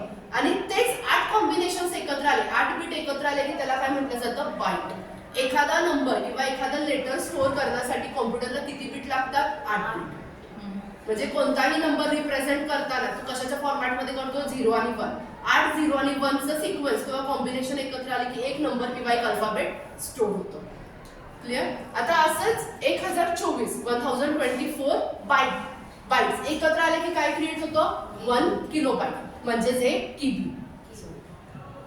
1 KB. त्याच्यानंतर तसंच 1024 KB एकत्र आल्यावरती काय क्रिएट झाले? 1 MB. आता हे तुम्ही बघितलं असेल, ज्यावेळेला तुम्ही एखादं सॉन्ग डाउनलोड करता, movie, audio, video clips download करता, त्यावेळेला काय दिसतं? 1 MB, 2 MB डाउनलोड झाले. फाईल कितीची आहे? 540 MB ची आहे, त्याच्यामध्ये एवढा डेटा डाउनलोड झाला. किंवा एखादी फाईल तुम्ही मोबाईल मधून दुसऱ्या फ्रेंडला ट्रान्सफर करत असाल, डिव्हाइसेस वापरून, वेगवेगळ्या टेक्नॉलॉजीज वापरून, त्यावेळेला पण ते ट्रान्सफर होताना काय का 1 MBPS, 1 KBPS, म्हणजे की काय पर सेकंड तो डेटा किती ट्रान्सफर होतोय, हे त्यावेळेला हे सगळे युनिट्स तुम्हाला तिथे दिसतात. त्याचबरोबर डेटा कॉम्प्युटरमध्ये स्टोअर करताना पण हे युनिट्स वापरले जातात. मी ज्यावेळेला एक लेटर किंवा एक नंबर टाईप करते, म्हणजे मी किती यूज करते? 8 बिट. त्याचं कॉम्बिनेशन काय असतं? 8 बिटचं. पण ज्या वेळेला ते 1024 बाईट्स कंप्लीट होतात, त्यावेळेला ते काय? पॅरेग्राफसाठी. म्हणजे एका पॅरेग्राफला किती लागू शकतं? 1024 बाईट्स, म्हणजेच काय? 1 KB. त्याच्यानंतर काय आहे? 1024 KB म्हणजे काय? 1 MB. असं ते पुढे सिक्वेन्स आहे. बघा इथे बाईट कशाने हे केलंय? नेक्स्ट बाईट बिट कशाने हे केलं? ॲब्रिव्हिएशन काय? त्याचा सिम्बॉल काय? Small b. त्याच्यामध्ये काय येतं? 0 अँड और 1. एक तर 0 और 1. त्यानंतर काय आहे? बाईट. बाईट कशाने रिप्रेझेंट केलंय? Capital B. त्यांच्यामध्ये काय येतात? 8 बिट्स. दिसते का? झूम करू. ओके, त्याच्यामध्ये काय येतं? 8 बिट्स. आता ह्या 8 बिट्स म्हणजे काय झालं? बाईट. 1024 बाईट एकत्र आल्यावरती KB, 1 KB. तसंच 1024 KB एकत्र आल्यावर 1 MB, 1024 MB एकत्र आल्यावर 1 GB, 1024 GB एकत्र आल्यावर 1 TB, 1024 TB एकत्र आल्यावर PB, म्हणजे पेटाबाईट, एक्झाबाईट, झेटाबाईट आणि योटाबाईट, YB, PB, EB, ZB, YB. आता हे एवढं डीपमध्ये तुमच्या ह्याच्यात येणार नाही. जास्तीत जास्त TB पर्यंतचे क्वेश्चन्स येतात. क्रोनॉलॉजिकल ऑर्डर येते स्मॉलेस्ट टू लार्जेस्ट, त्याच्यामध्ये क्वेश्चन्स येतात. आता अजून हे पण कुठे यूज होतं? तर कन्व्हर्जनसाठी. हे एवढं क्लिअर झालंय?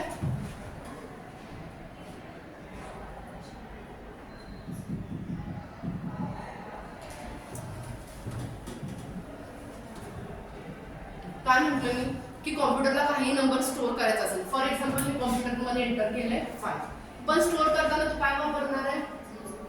0 और 1, बरोबर.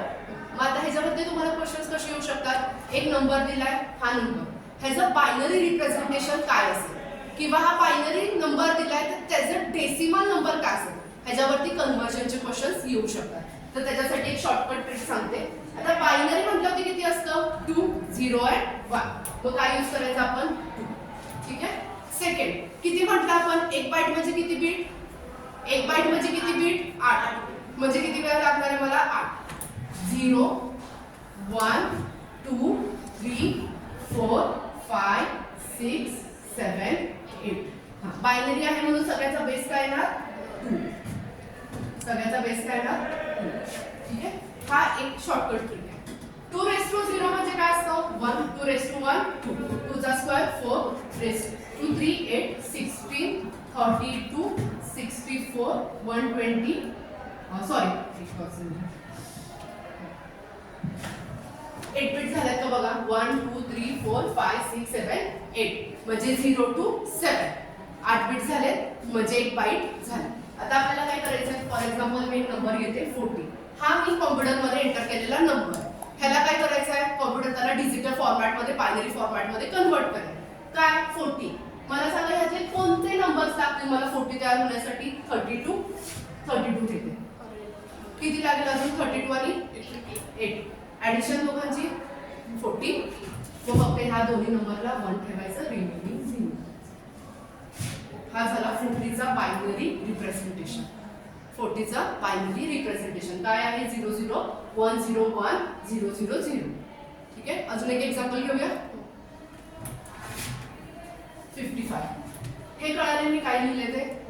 का रिपीट करायचं आहे? हे समजलंय? आता काय येईल नेक्स्ट? 55. 55 ला जर कोणते कोणते नंबर लागतील? 32. अजून किती कमी पडतात 55 साठी? 32 16. कॅल्क्युलेशन किती होईल? 8 4 48 झाला.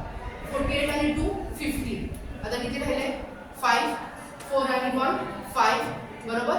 म्हणजे 32 प्लस 16 4 प्लस 2 प्लस 1 किती होते ऍडिशन? 55. त्याला काय केलं सगळ्याला? 1. रिमेनिंग 0. काय आलं? 55 चं रिप्रेझेंटेशन बायनरी 0 0 1 1 0 ट्रिपल. कळलं? असंच जे हे आहेत ना 1 2 4 8 6 16 ते नेमकं कसं काढतात ते सांगते. हे का?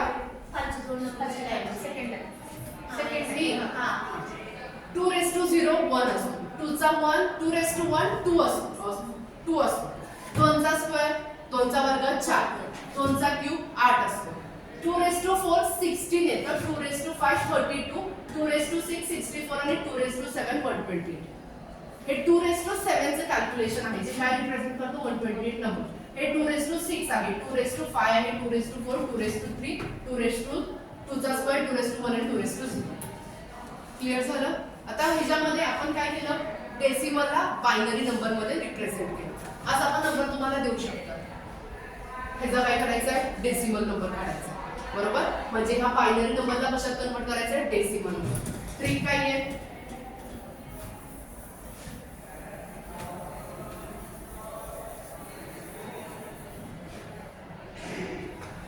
लास्ट पासून स्टार्ट करायचं. 0 त्यानंतर 1 1 0 1 1. पुढे काय नाही म्हटलं त्याच्यात तिथे काय करायचं? 0 0. क्लिअर झालं? स्टार्ट कुठून केलं? लास्ट पासून. 0 1 1 0 1 1 0 0. आता जे जे इथे 1 आले कुठे आलाय? 2 ला आलाय, 4 ला आलाय, 16 ला आलाय, 32 ला आलाय. ऍडिशन करा. 32 प्लस 16 48. 48 plus 4 48 plus 4 50. नाही ना 54 येते.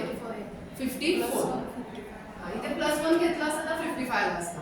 हे 2 प्लस 4 6 आलं. हे 16 प्लस 32 48. 48 प्लस 6 54 येते ऍडिशन. ठीक आहे. मग ह्याचा नंबर काय झाला? 50.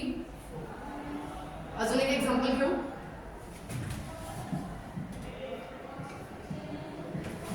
काय केलेलं आपण? 2 raise to 7 2 raise to 0 2 raise to 1 2 square 2 raise to 3 2 raise to 4 2 raise to 5 2 raise to 6 2 raise to 7. हे काय तर 2 रेस टू 0 1. त्यानंतर इथे 2 4 8 16 32 64 128. आता कळालं? आता फॉर एक्झाम्पल हा नंबर किती बिट झाले? 3 4 आणि 4 4 आणि 4 बरोबर झालं. खूप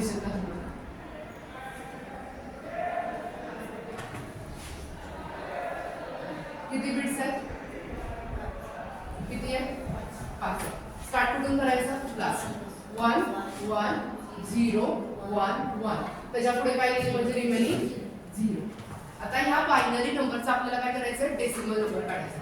सांगा काय ऍडिशन होईल 16 8 2 आणि 1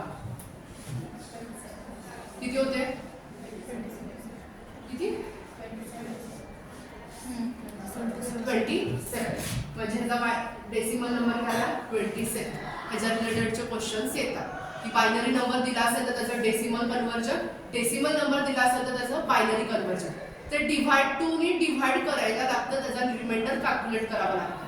ही त्याची शॉर्टकट ट्रिक आहे. फक्त तुम्हाला लक्षात काय ठेवायचं आहे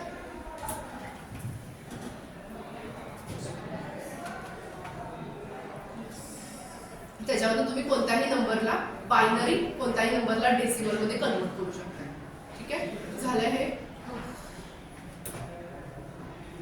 जाऊया प्रेझेंटेशन मध्ये.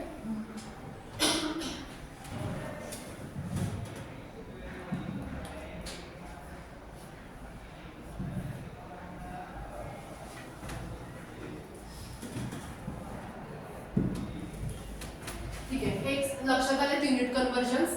त्याच्यानंतर नेक्स्ट काय आहे तर basics of internet intranet and extranet. Next concept काय आहे basic of internet intranet and extranet. Internet तुम्ही डे टू डे लाईफ मध्ये यूज करता.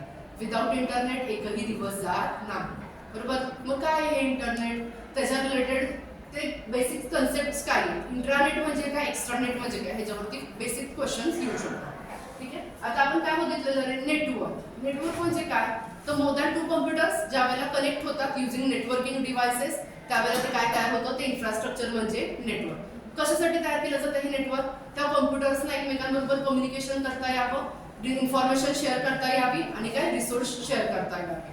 आता इंटरनेट म्हणजे काय थोडक्यात त्या नेटवर्कच नेट असे मल्टिपल छोटे छोटे नेटवर्क्स एकत्र आल्याच्या नंतर जे लार्ज नेटवर्क तयार होतं त्याला आपण काय म्हणतो इंटरनेट. इंटरनेट म्हणजे काय छोटे छोटे नेटवर्क ज्या वेळेला एकत्र येतात कॉम्प्युटरचे त्यावेळेला जे नेटवर्क तयार होतं लार्ज नेटवर्क त्याला आपण काय म्हणतो इंटरनेट. बघ कॉम्प्युटर नेटवर्क काही कलेक्शन आहे कॉम्प्युटर्सचं. कशासाठी कनेक्ट केले जातात हे to exchange data and hardware resources. ठीक आहे म्हणजे रिसोर्सेस आणि डेटा एक्सचेंज करण्यासाठी हे नेटवर्क आपण तयार करतो. इथे बघा ह्या डायग्राम मध्ये क्लिअरली समजते असे वेगवेगळे कॉम्प्युटर्स काय झाले एकमेकांना कनेक्ट झाले हे एक नेटवर्क तयार झाले. असे छोटे छोटे नेटवर्क्स ज्या वेळेला एकत्र येऊन एक मोठं नेटवर्क तयार होतं त्याला आपण काय म्हणतो इंटरनेट.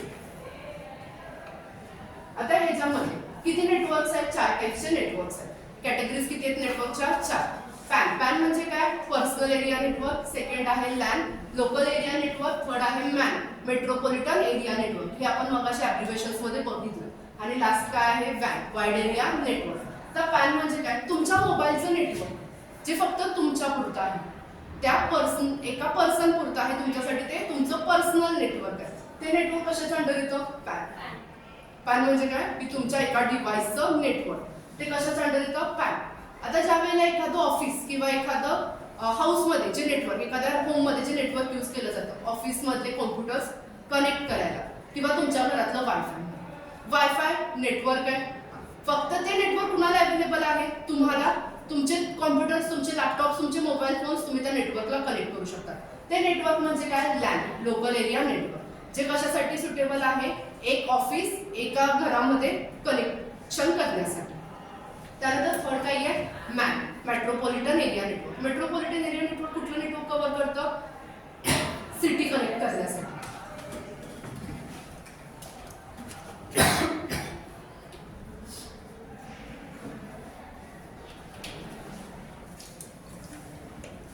कॅम्पस और सिटी कव्हर करण्यासाठीचं जे नेटवर्क आहे ते काय आहे मॅन मेट्रोपॉलिटन एरिया नेटवर्क. आणि लास्ट काय आहे वॅन वाईड एरिया नेटवर्क. काय कनेक्ट करतं एखादी कंट्री स्टेट कॉन्टिनेंट कनेक्ट करण्यासाठी आपण काय यूज करतो वॅन. आता ह्याचा स्पीड प्रत्येक नेटवर्कचा वेगवेगळा आहे. प्रत्येकाचा जॉग्राफिक जो स्कोप आहे मीटर्समध्ये रेंज आहे एरिया आहे तो प्रत्येकाचा काय वेगळा वेगळा आहे. आता ह्याचं एक्झाम्पल बघा पर्सनल एरिया नेटवर्कचं काय असू शकतं ब्लूटूथ. ते फक्त तुमच्या डिव्हाइससाठीचं नेटवर्क आहे. ह्याचं एक्झाम्पल काय आहे वायफाय जे तुमच्या घरासाठीचं नेटवर्क आहे. थर्ड आहे मॅन जे ऑप्टिक फायबर्स कॅबल्स वापरून नेटवर्क तयार केलं जातं एका सिटीला कनेक्ट करण्यासाठी. ते नेटवर्क म्हणजे काय झालं? मॅन. आणि फॅनचं एक्झाम्पल काय आहे? काय एक्झाम्पल? इंटरनेट. इंटरनेट काय आहे? ग्लोबल नेटवर्क आहे. सगळ्या कॉन्टिनेंट, सगळ्या सिटी, सगळे स्टेट लार्ज नेटवर्क आहे, त्याच्यामध्ये कनेक्ट केले जातात. Wide area network. एवढं क्लिअर झालंय? पुढे जाऊया. नेक्स्ट काय आहे? इंटरनेटची कन्सेप्ट आहे. आता इंटरनेट म्हणजे काय बघा. Internet means network of networks. ज्यावेळेला मल्टिपल कॉम्प्युटर्स एकत्र येतात कम्युनिकेशनसाठी, ते जर नेटवर्क तयार होतं. आणि त्या छोट्या छोट्या नेटवर्कचं जे लार्ज नेटवर्क तयार होतं त्याला आपण काय म्हणतो? नेटवर्क ऑफ नेटवर्क्स म्हणजेच इंटरनेट. ते काय आहे? Millions of computers of small networks एकमेकांना कनेक्ट होतात. काय गरज आहे इंटरनेटची? काय कशासाठी यूज करता आपण इंटरनेट? आपण डे टू डे लाईफ मध्ये इंटरनेट वापरतोय ना. काय करता? कम्युनिकेशन करता, इन्फॉर्मेशन गेन करता, इन्फॉर्मेशन शेअर करता. वेगवेगळ्या पर्पजसाठी तुम्ही इंटरनेटचा यूज करता. आधी काय होतं? कोणतीही काही सर्व्हिस तुम्हाला हवी असेल, जसं की बँकिंग रिलेटेडच्या काही सर्व्हिसेस हव्या असेल तर तुम्हाला तिथे व्हिजिट करावं लागायचं. आता जर आपण ऑनलाईन पेमेंट यूज करतो, बरोबर. या सगळ्या फॅसिलिटीज आपण कुणाच्या थ्रू यूज करतो? इंटरनेटमुळे यूज करतो. हे सगळे एकमेकांना कनेक्टेड झाले. काय ते? नेटवर्क आहे. काय ते? इंटरनेट आहे. इन्फॉर्मेशन तुम्हाला 24/7 अवेलेबल आहे. तुम्हाला ज्या वेळेला पाहिजे तुम्ही त्याचा यूज करू शकता, स्टडी करू शकता, इन्फॉर्मेशन शेअर करू शकता, कम्युनिकेशन करू शकता, बरोबर. आता त्याच्यामध्ये नेक्स्ट अजून एक कन्सेप्ट काय येते? WWW. वेबसाईट्स वापरतो ना आपण? वापरतो. वेगवेगळ्या वेबसाईट्स तुम्ही यूज करता ऑनलाईन रजिस्ट्रेशनसाठी किंवा तुमचा कंटेंट रीड करण्यासाठी वेबसाईट्स यूज करता. त्या वेबसाईटचं कलेक्शन म्हणजेच काय आहे? World wide web. World wide web म्हणजे काय? Collection of websites. Concept clear झाले. त्याच्यानंतर नेक्स्ट काय आहे? ईमेल. आता ह्याच्यामध्ये आपण काय बघणार आहे? ईमेलचे कंपोनंट्स आणि त्याचे फीचर्स काय. ईमेल यूज करतो आपण. कशासाठी वापरलं जातं ईमेल? पेपरलेस मेल सेंड करण्यासाठी आपण काय यूज करतो? ईमेल. Electronic mail. म्हणजे आधी आपण काय वापरायचो? लेटर्स, पोस्टल लेटर्स, बरोबर. टाइम कन्झ्युमिंग होता. डेटा, इन्फॉर्मेशन, मेसेज जाण्यासाठी खूप वेळ लागायचा. आता टेक्नॉलॉजीमुळे आपण काय झालोय? ईमेल यूज करतोय. टेक्नॉलॉजीमुळे आपण काय यूज करतो? ईमेल. काय होतं ह्याच्यामुळे? विदिन सेकंड तुम्ही मेसेज, लेटर किंवा एखादी फाईल, ऑडिओ व्हिडिओ असेल, इमेज असेल, PDF असेल, टेक्स्ट फाईल असेल, प्रेझेंटेशन असेल, जे काही कंटेंट आहे from one person to other person, from one person to many person data send करू शकता. ह्याच्यामध्ये तुम्हाला ज्या टाईपचा डेटा पाहिजे तो पाठवता येतो. त्याचे कंपोनंट्स आपण ह्याच्यामध्ये बघणार आहे. आता ईमेल प्रोव्हाइड करणारे वेगवेगळे सर्व्हिस प्रोव्हायडर्स आहेत. जसं गुगल आहे. गुगलची कुठली सर्व्हिस आहे ईमेलसाठी? जीमेल. मायक्रोसॉफ्टची आहे आउटलुक. तसंच याहूचं कोणतं आहे? याहू. आणि ऍपलसाठी आहे iCloud मेल. असे वेगवेगळे सर्व्हिस प्रोव्हायडर आहेत जे ईमेलची सर्व्हिस प्रोव्हाइड करतात. फॉर एक्झाम्पल जर तुम्ही गुगलचा ईमेल वापरत असाल, म्हणजेच आपण जीमेल म्हणतो, जीमेल यूज करत असाल तर गुगलचं जे ईमेलची सर्व्हिस आहे त्याच्याबरोबर तुम्हाला 15 GB स्टोरेज प्रोव्हाइड केला जातो. गुगल ड्राईव्ह, गुगल फोटोज, त्या स्टोरेजवरती तुम्ही तुमचा सगळा डेटा स्टोअर करू शकता, बरोबर. त्याचबरोबर फॉर एक्झाम्पल मी एक मेल करते एका पर्सनला, त्या पर्सनला 25 MB पर्यंतच्या फाईल्स मी त्या मेलमध्ये अटॅच करू शकते जर मी गुगलची सर्व्हिस यूज करत असेल, जीमेल वापरत असेल. हे त्याच्यामध्ये हे फॅसिलिटीज प्रोव्हाइड केलेल्या आहेत. आता ह्याच्यामध्ये आपण काय बघणार आहे? कंपोनंट्स कोणते कोणते आहेत मेलचे. क्लिअर दिसतंय का? अजून हे करू, झूम करू. ओके, इथे बघा. हे पहिलं काय आहे? रिसिपियंट्स, बरोबर. म्हणजे ज्याला मला मेल सेंड करायचा आहे त्याचे ऍड्रेस मी इथे मेन्शन करते. 2 आहे, CC आहे, BCC आहे. फॉर एक्झाम्पल मला एक मेल करायचे आहे माझ्या स्टुडंट्सना. माझे जेवढे सगळे स्टुडंट्स आहेत त्यांचे ऍड्रेस, सगळे ऍड्रेस कशामध्ये येणार? 2 मध्ये. पण तीच मेलची कॉपी मला HODना पण फॉरवर्ड करायची, म्हणजे सेम कॉपी त्यांना पण गेली पाहिजे. तर त्यांचा ऍड्रेस कशामध्ये येणार? CC मध्ये. ठीक आहे. 2 मध्ये जे ऍड्रेस देतो आपण त्यांच्याकडून मला काहीतरी रिस्पॉन्ड किंवा काहीतरी ऍक्शन एक्सपेक्टेड असते. CC म्हणजे काय? की ह्या मेलची जस्ट कॉपी मी त्यांना सेंड केली. हे 2 झालं, CC झालं. BCC blind carbon copy, CC carbon copy. ठीक आहे. BCC मध्ये काय असतं? BCC मध्ये मी असे मेल ID ऍड करते जे मेल ID हाईड झाली पाहिजे, की त्यांना मी मेल केलाय हे कुणालाही समजणार नाही. For example principal address, principal सरांचा मेल ID त्याच्यामध्ये आपण ऍड करू शकतो. म्हणजे काय? मी कुणाला CC केलंय हे समजतंय, कुणाला 2 मध्ये पाठवलंय ते समजतंय. हे ऍड्रेस विजिबल असतात. पण ह्याच्यामध्ये मी कुणाला मेल तो फॉरवर्ड केलाय किंवा कुणाला सेम मेल मी पाठवलाय, कंपोज केलाय, सेंड केलाय हे कुणालाही समजत नाही. हा डेटा काय असतो इथला फाईल असतो. क्लिअर झालं एवढं? हे काय झालं रिस्पेक्ट. त्याच्यानंतरची जे नेक्स्ट लाईन आहे तिथे आपण काय राईट करतो सब्जेक्ट, जो आपल्या मेलचा सब्जेक्ट आहे तो सब्जेक्ट. त्याच्यानंतर हे काही आहे सेलिब्रेशन्स, त्याच्यानंतर हे काय इथे ग्रीटिंग्स आणि ग्रीटिंग्स नंतर काय ते बॉडी, ज्याच्यामध्ये तुमचा सगळा मेलचा काय येणार आहे कंटेंट. आता मेल क्रिएट करण्यासाठी आपण काय करतो, पहिल्यांदा तुमचा मेल आयडीचं जीमेलचं तुम्ही लॉग इन करणार आहे, तिथे जाऊन तुम्ही कंपोज करता. कंपोज केल्याच्या नंतर या सगळ्या स्टेप्स तुम्ही फॉलो करता. इथे लास्टला काही रिगार्ड्स आहेत, ते म्हणजे काय सिग्नेचर. हे पोस्टस्क्रिप्ट्स आहे. पोस्टस्क्रिप्ट्स मीन्स पीएस. पीएस म्हणजे काय, ह्या मेलचं एक्स्ट्राची इन्फॉर्मेशन किंवा शॉर्ट काय सांगायचं असेल तर ते मी कुठे ऍड करणार पीएस मध्ये. हे माहिती तुम्हाला हे तुम्ही व्हॉट्सअपला पण बघितलंय अटॅचमेंटचं, बरोबर. हे याच्यामध्ये पण आहे बघा, सॉरी अटॅचमेंटचा सिम्बॉल. ठीक आहे. तर ह्या ह्याच्यावरती काही की आपण फाईल ऍड करू शकतो. मग ते ऑडिओ फाईल असतील, व्हिडिओ फाईल असतील, पीडीएफ असेल, कोणत्याही फॉर्मॅटच्या फाईल तुम्ही ह्याच्यामध्ये ऍड करू शकता. इथे आपण सेंड वरती क्लिक केलं की तो मेल, तो मेसेज विदिन सेकंड त्या पर्सनला सेंड झाला. आता त्याच्या खाली अजून एक ऑप्शन्स असतात रिप्लाय. ज्यावेळेला तुम्हाला एखादा मेल येतो त्याच्या खाली तुम्हाला ऑप्शन काय असतो रिप्लाय. म्हणजे तुम्ही त्याच पर्सनला ज्यांनी मेल पाठवलं त्यालाच काय करताय रिप्लाय देताय, बरोबर. अजून एक असतो फॉरवर्ड. फॉरवर्ड कशासाठी असतो, तो मेल मला थर्ड पर्सनला पाठवायचा आहे. मला एक मेल आलाय तुमच्याकडून, तो मेल मला थर्ड पर्सनला पाठवायचा आहे, तर मी काय यूज करणार फॉरवर्ड. हे कंपोनंट्स क्लिअर झाले. त्याच्यानंतरचा नेक्स्ट काय आहे ऑडिओ व्हिडिओ कॉन्फरन्सिंग. सगळ्यांना माहित आहे ऑडिओ व्हिडिओ कॉन्फरन्सिंग, ह्याच्या रिलेटेडचा क्वेश्चन्स पण येऊ शकतात एक्झाममध्ये. काय ऑडिओ व्हिडिओ, कोरोनाच्या ह्याच्यामध्ये झूम मीटिंग्स थ्रू आपण काय केलं लेक्चर अटेंड केले, काय ते व्हिडिओ कॉन्फरन्सिंग. तसंच ऑडिओ कॉन्फरन्सिंग आहे. ऑडिओ आणि व्हिडिओ कॉन्फरन्सिंग काय आहे, ऑडिओ पहिला आपण काय बोलणार आहे ऑडिओ कॉन्फरन्सिंग. एक व्हर्च्युअल मीटिंग रूम क्रिएट केला जातो ज्याच्यामध्ये आपण कम्युनिकेशन करतो, इन्फॉर्मेशन एक्सचेंज करतो. पण ते कसं आहे फक्त व्हॉइस कॉल आहे, फेस टू फेस नाही. ऑडिओ कॉन्फरन्सिंग मध्ये काय होतं फक्त व्हॉइस कॉल थ्रू कम्युनिकेशन होतं. आता हे जे फीचर्स काही आहेत तर मल्टिपल पार्टिसिपेंट मी ऍड करू शकते. वेगवेगळ्या लोकेशनवरून वेगवेगळे पर्सन्स त्या मीटिंगमध्ये त्या कॉन्फरन्सला जॉईन होऊ शकतात. त्यांना त्या स्पेसिफिक लोकेशनला जायची गरज नाहीये. कशासाठी होते कॉन्फरन्सिंग, कुठे कुठे होते, बिझनेस सेक्टरमध्ये होते, एज्युकेशन, आपल्या पर्सनल यूजसाठी आपण कॉन्फरन्स घेऊ शकतोय. असं वेगवेगळ्या पर्पजसाठी ऑडिओ कॉन्फरन्सिंग होते. सेकंड फीचर काय, सगळ्यांना ऍक्सेसेबल आहे, इझी टू यूज आहे, रेकॉर्डिंग आहे, प्लेबॅक आहे. रेकॉर्डिंग होतंय, प्लेबॅक आहे. परत ज्या वेळेला तुम्हाला पाहिजे असेल त्याचं यूज तुम्ही करू शकता. काय शेड्यूल करता येतं, त्या मीटिंगचं शेड्यूल तुम्हाला येतं, त्याच्यानुसार तुम्ही जॉईन करता. रिमाइंडर्स येतात कधी तुमचं कॉन्फरन्स आहे त्याच्या रिलेटेडचे. इंटरनॅशनल कॉल आपण सपोर्ट करतो. त्याच्यानंतरचा नेक्स्ट काय आहे व्हिडिओ कॉन्फरन्सिंग. काय फरक आहे, त्याचे ऍप्लिकेशन्स कोणते आहेत, कोणते टूल्स वापरू शकतो ऑडिओ कॉन्फरन्सिंगसाठी. झूम आहे, गुगल मीट आहे, स्काईप आहे, गो टू मीटिंग आहे. असे मल्टिपल टूल्स आहेत जे आपण ऑडिओ कॉन्फरन्सिंगसाठी वापरू शकतो. नेक्स्ट काय आहे व्हिडिओ कॉन्फरन्सिंग. व्हिडिओ कॉन्फरन्सिंग मध्ये काय होतं फेस टू फेस कम्युनिकेशन होतं, ते पण व्हर्च्युअल मीटिंग रूमच आहे. वेगवेगळ्या लोकेशनवरून वेगवेगळे पर्सन त्याच्यामध्ये जॉईन होतात मीटिंगसाठी. जे तुम्ही केलेलं आहे, तुम्ही व्हिडिओ कॉन्फरन्सिंग केलंय बरोबर ना. कोरोनाच्या ह्याच्या ज्यावेळेला तुम्ही ऑनलाईन लेक्चर्स दिले ते सगळं काय होतं व्हिडिओ कॉन्फरन्स होत्या. वेगवेगळ्या लोकेशनवरून तुम्ही काय होत होतात जॉईन होत होतात. फक्त इथे काय राहतंय फेस टू फेस कम्युनिकेशन राहते. ही जी मीटिंग आहे कशी राहते फेस टू फेस राहते, व्हिज्युअल रिप्रेझेंटेशन त्याच्यामध्ये राहतं.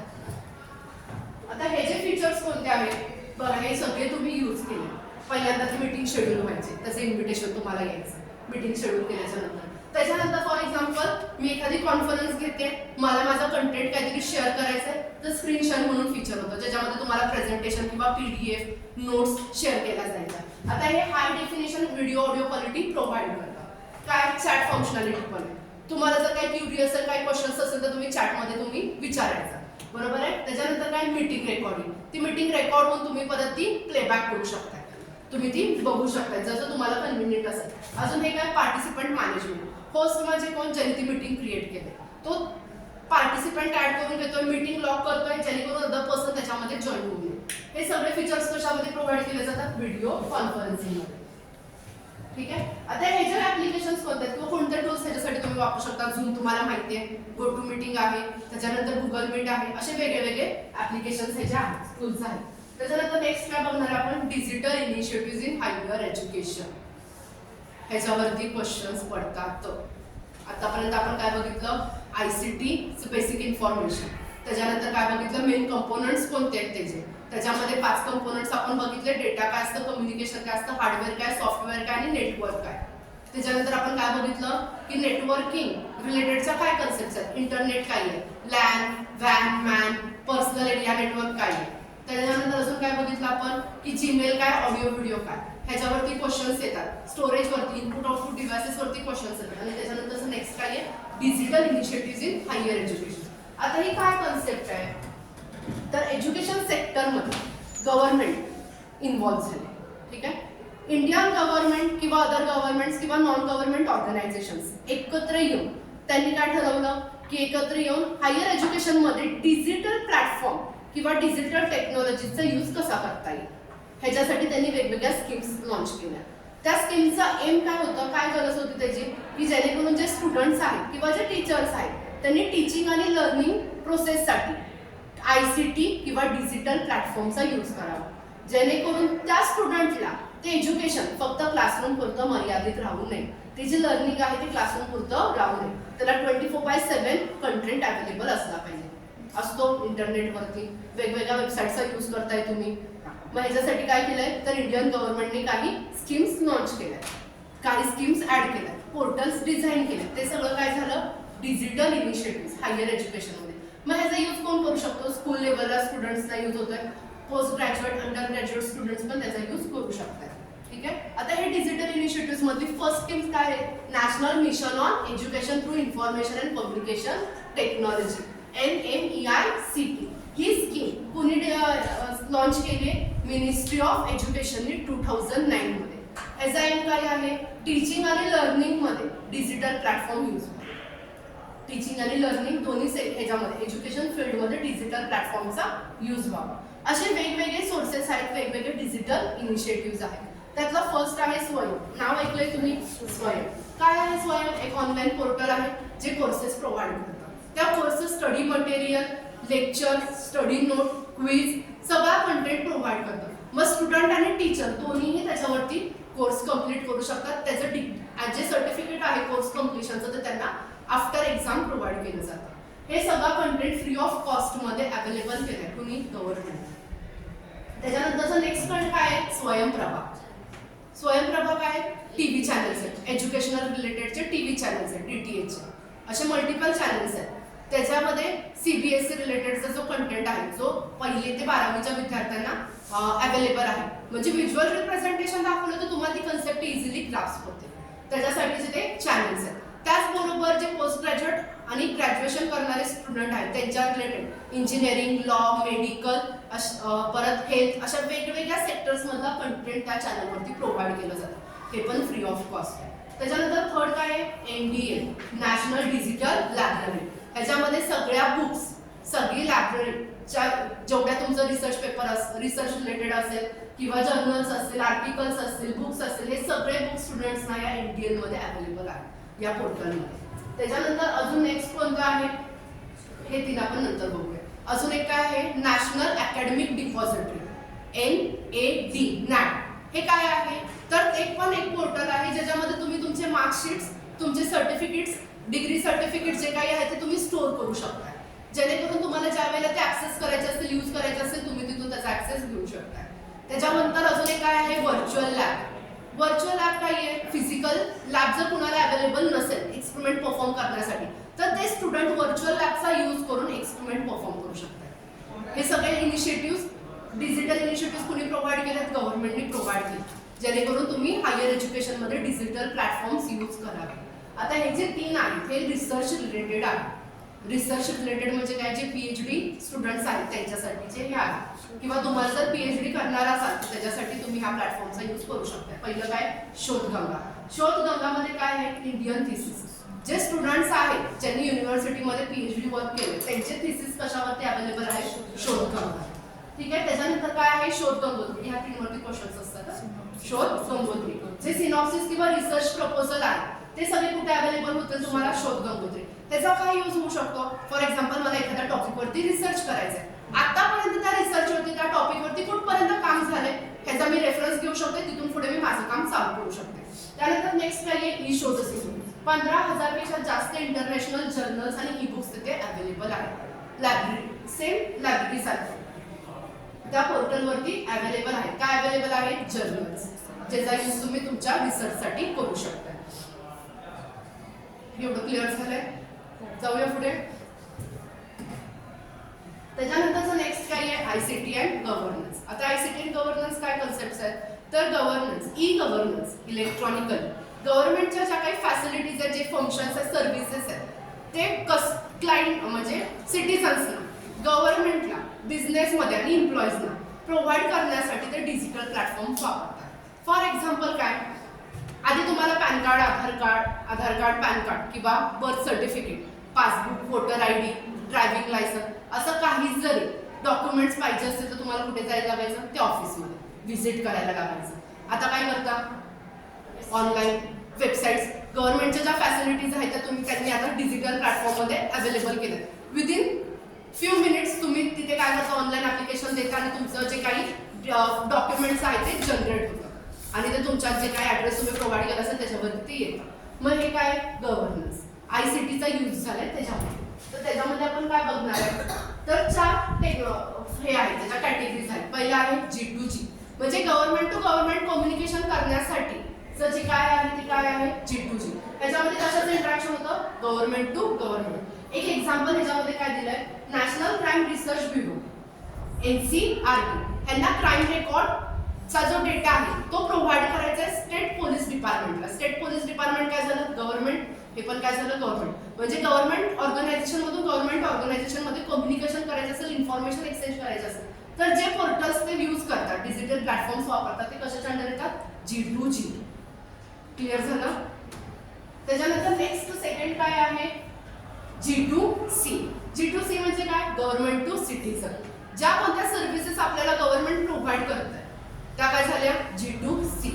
म्हणजे गव्हर्नमेंट कोणाबरोबर कम्युनिकेट करतोय? सिटीजन बरोबर. त्याच्यासाठीचे वेगवेगळे पोर्टल्स कोणते आहेत? मला इन्कम टॅक्स भरायचा असेल तर इन्कम टॅक्सचं पोर्टल आहे. जसं मी आता सांगितलं आधार कार्ड, पॅन कार्ड असे, परत तुमचं ड्रायव्हिंग लायसन्स, असे वेगवेगळे डॉक्युमेंट्स तुम्ही त्याच्यामधून घेऊ शकता. त्याच्यासाठी गव्हर्नमेंटने वेगवेगळे प्लॅटफॉर्म्स अवेलेबल केले. त्यानंतर नेक्स्ट काय? G2B. G2B म्हणजे काय? Government to business. आता ह्याच्यामध्ये काय आहे? गव्हर्नमेंट कोणाबरोबर इंटरॅक्ट करतात? बिझनेस पर्सन्स बरोबर. फॉर एक्झाम्पल माझा न्यू बिझनेस आहे, मला त्याचं रजिस्ट्रेशन करायचं आहे. कुठलं पोर्टल यूज करणार मी? G2B रिलेटेड जर असेल ते. इथे बघा GST पोर्टल एक एक्झाम्पल दिलं. कशासाठी? न्यू बिझनेस आहे, रजिस्ट्रेशन करू शकताय, जे काही तुमचा टॅक्स असेल ते पे करू शकता. त्याचबरोबर काही आहे माझं लायसन्स काढायचं आहे किंवा परमिट हवंय तर त्याच्या रिलेटेड कशामध्ये येणार? G2B. अजून एक ह्याच्यामध्ये काय येतं? गव्हर्नमेंटच्या प्रोजेक्ट्स असतात, त्या प्रोजेक्टवरती मला टेंडर फिल करायचं. बिझनेस, माझा बिझनेस आहे, मला काय करायचं? टेंडर फिल करायचं. तर ते पण कशाच्या अंडर येतं? G2B. त्याच्यानंतरचं नेक्स्ट काय? Government to employ. Last category काय? गव्हर्नमेंट कम्युनिकेट करतोय त्यांच्या एम्प्लॉय बरोबर, गव्हर्नमेंट एम्प्लॉय बरोबर. त्याच्यामध्ये कम्युनिकेशनसाठी कुठला प्लॅटफॉर्म आहे? G2E. आता ह्याच्यामध्ये एक्झाम्पल काय दिलंय? EHRMS, human resource management system. जे गव्हर्नमेंटचे एम्प्लॉईज आहेत त्या ऑर्गनायझेशन मध्ये काम करणारे, या ह्याच्या थ्रू, पोर्टल थ्रू त्यांना त्यांची सॅलरी स्लिप, त्यांचं लीवचं पूर्ण डिटेल्स, त्याचबरोबर त्यांच्या सर्व्हिस डिटेल्स या सगळे त्यांच्या पोर्टलला अवेलेबल राहतात. त्या एम्प्लॉयच्या लॉग इन मध्ये त्याला सगळ्या डिटेल्स त्याच्यामध्ये स्टोअर राहतात. आणि एक लास्ट एक्झाम्पल काय? Online training platform. हे पण एक डिजिटल इनिशिएटिव्ह आहे. ARPID ARPID. काय आहे ते? Annual refresher programme in teaching for government teachers. Government टीचरसाठी ट्रेनिंगसाठी हा प्लॅटफॉर्म अवेलेबल केला आहे, ज्याच्यावरती त्यांना जो न्यू टेक्नॉलॉजीज आहेत, न्यू कंटेंट आहे ते प्रोव्हाइड केलं जाऊ शकतो. हे क्लिअर झालं? पुढे जाऊया. आता आपण काय करणार आहे? जे नेटसेटच्या ह्याच्यामध्ये क्वेश्चन्स येतात, मी आता प्रत्येक पेपरमध्ये 2-3 क्वेश्चन त्याच्यामध्ये ऍड केले. ठीक आहे? 2025 जो आता लेटेस्ट मगाशी म्हटल्यानुसार कशाच्या रिलेटेड क्वेश्चन विचारलाय? एक्सटेन्शन. कोणती फाईल आहे? इमेज फाईलचं एक्सटेन्शन, व्हिडिओ फाईलचं एक्सटेन्शन, ऑडिओ फाईलचं एक्सटेन्शन आणि प्रेझेंटेशन फाईलचं एक्सटेन्शन. क्वेश्चन काय केलंय? इनकरेक्ट पेअर कोणती ह्यातली. आता आपण एक्सटेन्शन बघितलं. इमेज फाईलला JPEG होतं, व्हिडिओ फाईलला FLV असतं, MP4 असतं, PPTX प्रेझेंटेशन फाईलसाठी असतं, ऑडिओ फाईलसाठी MP3 असतं, WPT इनकरेक्ट पेअर आहे. त्यानंतर सेकंड क्वेश्चन काय केलाय, क्रोनॉलॉजिकल ऑर्डर आहे. कशाची ऑर्डर आहे, कम्युनिकेशन टेक्नॉलॉजी. काय क्वेश्चन 2025 आताच्या लेटेस्ट पेपर मधला हा क्वेश्चन आहे. क्रोनॉलॉजिकल ऑर्डर आहे. ही ऑर्डर दिली आहे, वेगवेगळ्या टेक्नॉलॉजीज आहेत. पहिलं फर्स्ट जी टेक्नॉलॉजी आली तिथून आताची लेटेस्ट टेक्नॉलॉजी कोणती आहे. आता पहिल्या ह्याच्यानुसार रेडिओ आणि टेलिव्हिजनच बघा. आधी काय आलेला रेडिओ आणि नंतर काय टेलिव्हिजन. मग आता ह्याच्यामध्ये आधी इथे टेलिव्हिजन दिसतंय, हा ऑप्शन येईल का, नाही. इथे काय दिसतंय, इथे टेलिव्हिजन आहे, इथे लास्टला रेडिओ आहे, म्हणजे हे दोन ऑप्शन तर येणार नाही. क्लिअर राहिलं काय, हे दोन. आता ह्याच्यामध्ये पहिला टेलिग्राफ आहे, नंतर मूव्ही कॅमेरा, रेडिओ, टेलिव्हिजन. इथे काही मूव्ही कॅमेरा आहे, रेडिओ आहे. टेलिग्राफ यूज केलाय आपण, टेलिग्राफ वापरले आपण नाही, म्हणजे ती आधीच काहीतरी टेक्नॉलॉजी झाली असणार आहे. रेडिओ वापरलाय म्हणजे ही नंतरची असणार आहे. काय झालं मग, टेलिग्राफ, मूव्ही कॅमेरा, रेडिओ आणि टेलिव्हिजन ऑर्डर. फक्त गेस केलं तरी त्याचा आन्सर लक्षात येतं. ह्याच्यामध्ये आयसीटीच्या क्वेश्चन्स वरती काय तुम्हाला जे काही माहिती आहे, जनरल नॉलेज आहे किंवा थोडं टेक्नॉलॉजीचा तुम्ही विचार वापरलाय त्याचा थोडा जरी विचार केला तरी हे क्वेश्चन तुम्हाला सॉल्व्ह करता येतात. बाकीच्या ह्याच्यासारखं ह्याच्यामध्ये काही लॉजिक किंवा कॅल्क्युलेशन्स नाही. फक्त कुठे येत आहे, बायनरी कन्व्हर्जनला. त्याला पण तुम्हाला मी शॉर्टकट ट्रिक सांगितली की काय वापरू शकता. थर्ड क्वेश्चन काय आहे, जे HTTP आणि HTTPS बघितलं आपण त्याच्या रिलेटेड. When you access a site with HTTPS instead of HTTP. ज्यावेळेला आपण एखादी वेबसाईट यूज करतो, वरती ऍड्रेस असतो त्या वेबसाईटचा www, त्याच्या पुढे काय येतं HTTP किंवा HTTPS, बरोबर. जर त्या साइटमध्ये ऍड्रेस बारवरती त्या एसचा मीनिंग म्हणजे काय की ह्याच्याबद्दल जर मी हे वापरतो तर हे हा एस काय सांगतोय, तिथे कम्युनिकेशन काय सिक्युअर आहे. क्लिअर. त्याच्या पुढचा नेक्स्ट क्वेश्चन काय, which of the following shows the correct chronological order first launch of this internet based facilities. हा 2024 चाच क्वेश्चन आहे. ज्यावेळेला मी सेट पास झालेले त्यावेळेचे क्वेश्चन्स आहेत 2024चे. आता इथे पण काय सांगितलंय, क्रोनॉलॉजिकल ऑर्डर. जरा विचार करा, आधी युट्यूब आलं का, गेला फर्स्ट ऑप्शन. विकिपीडियाच आधी आले, म्हणजे विकिपीडिया रिलेटेडचे दोन ऑप्शन कोणते आहेत हे. आता ह्याच्यामध्ये पण पहिला युट्यूब दिसतोय, सेकंड इथे जीमेल दिसतोय. युट्यूब आधी आलेला नाही, आधी काय आलं जीमेल. मिळाला answer Wikipedia, YouTube, Gmail, YouTube आणि इंस्टाग्राम. इंस्टाग्राम आता लेटेस्ट आहे जे तुम्ही वापरताय. क्लिअर. जाऊया पुढे. त्याच्यानंतरचा काय क्वेश्चन आहे, HTML चा फुल फॉर्म काय, ॲब्रिव्हिएशन रिलेटेडचा क्वेश्चन आहे. HTML ही कॉम्प्युटरची प्रोग्रामिंग लँग्वेज आहे जी वेबसाईट डिझायनिंगसाठी वापरली जाते. आता ह्याच्यामध्ये जास्त डिप नाही येणार तुम्हाला, काय येणार फक्त ॲब्रिव्हिएशन रिलेटेडचे क्वेश्चन्स आहेत. काय HTML चा फुल form, hyper text markup language. CSS पण एक लँग्वेज आहे जी वेब डेव्हलपमेंट मध्ये यूज केली जाते. कॅस्कॅडिंग स्टाईल शीट्स. त्याच्यानंतरचा नेक्स्ट आहे, त्याचा आन्सर तुम्ही इझिली देऊ शकताय. 2023 मध्ये विचारलेला क्वेश्चन आहे की गुगलचं कोणतं डिजिटल पेमेंटचं ऍप्लिकेशन आहे जे आपण यूज करतोय ऑनलाईन पेमेंटसाठी. गुगल पे, पण त्याला आधी नाव होतं तेच, आता त्यांनी रिनेम केलंय गुगल पे. क्लिअर झालं आहे ना, इझी. फक्त काय की थोडंसं गेस करायचं. त्याच्यानंतरचा पुढचा क्वेश्चन काय, तुम्ही सांगा काय आन्सर असेल याचं, म्हणून मी हायलाइट नाही केलेलं तिथे. इन्स्टंट मेसेंजर म्हणून तुम्ही ह्यातलं कोणतं ऍप्लिकेशन यूज करता, इन्स्टंट मेसेंजर, क्विकली मेसेज करण्यासाठी WhatsApp. Next, which of the following is the correct full form of ERNET, ERNet. काय त्याचा answer, educational and research network. Abbreviation आलं परत इथे. आता ह्याच्यामध्ये मी दोनच क्वेश्चन्स ऍड केले. ह्याच्यामध्ये स्टोरेज रिलेटेड क्वेश्चन्स असतात, RAM ROM hard disk related ॲब्रिव्हिएशन्सचे असतातच. त्याचबरोबर इनपुट आउटपुट डिव्हायसेस, 4 डिव्हायसेस दिले जातात, त्यातलं कोणतं आउटपुट डिव्हाइस नाही किंवा कोणतं इनपुट डिव्हाइस नाही, असे पण क्वेश्चन्स त्याच्यामध्ये येतात. कन्व्हर्जन्सचे असतात. आता हा एक अजून लास्ट क्वेश्चन काय आहे, who played the important role in develop in the first super computer in India. कॉम्प्युटरचे 5 जनरेशन्स आहेत. फर्स्ट जनरेशन्स मध्ये जे कॉम्प्युटर्स होते ते खूप मोठे होते, एक रूम लागायची त्यांना, पूर्ण कॉम्प्युटरला एक रूम एवढा स्पेस लागायचा. त्याला कूलिंगसाठी AC पण लागायचा. ठीक आहे. त्याला इन्स्ट्रक्शन्स जे आपण द्यायचे ते कंटिन्युअली वेगवेगळ्या ह्याच्यात द्यायला लागायचे, एकदा दिलं तर चालायचं नाही, म्हणजे त्याचं वर्किंग थोडंसं टफ होतं. त्यानंतर सेकंड जनरेशन आलं, थर्ड आलं. आता जे आपण 4 जनरेशन्समध्ये आहोत ते 5th जनरेशन. आताचे जे कॉम्प्युटर्स आहेत, ज्या टेक्नॉलॉजीज आहेत ते कोणत्या जनरेशनमध्ये आहेत, 5th जनरेशनमध्ये. तर इथे क्वेश्चन काय विचारलंय की फर्स्ट सुपर कॉम्प्युटर पराम, PARAM, हा कुणी त्याच्यामध्ये डेव्हलपमेंटमध्ये इम्पॉर्टंट रोल कुणाचा आहे, कोण आहे, विजय भाटकर. क्लिअर झालं. कुणाला काही डाऊट्स असतील, काय क्वेश्चन्स असतील विचारू शकतो.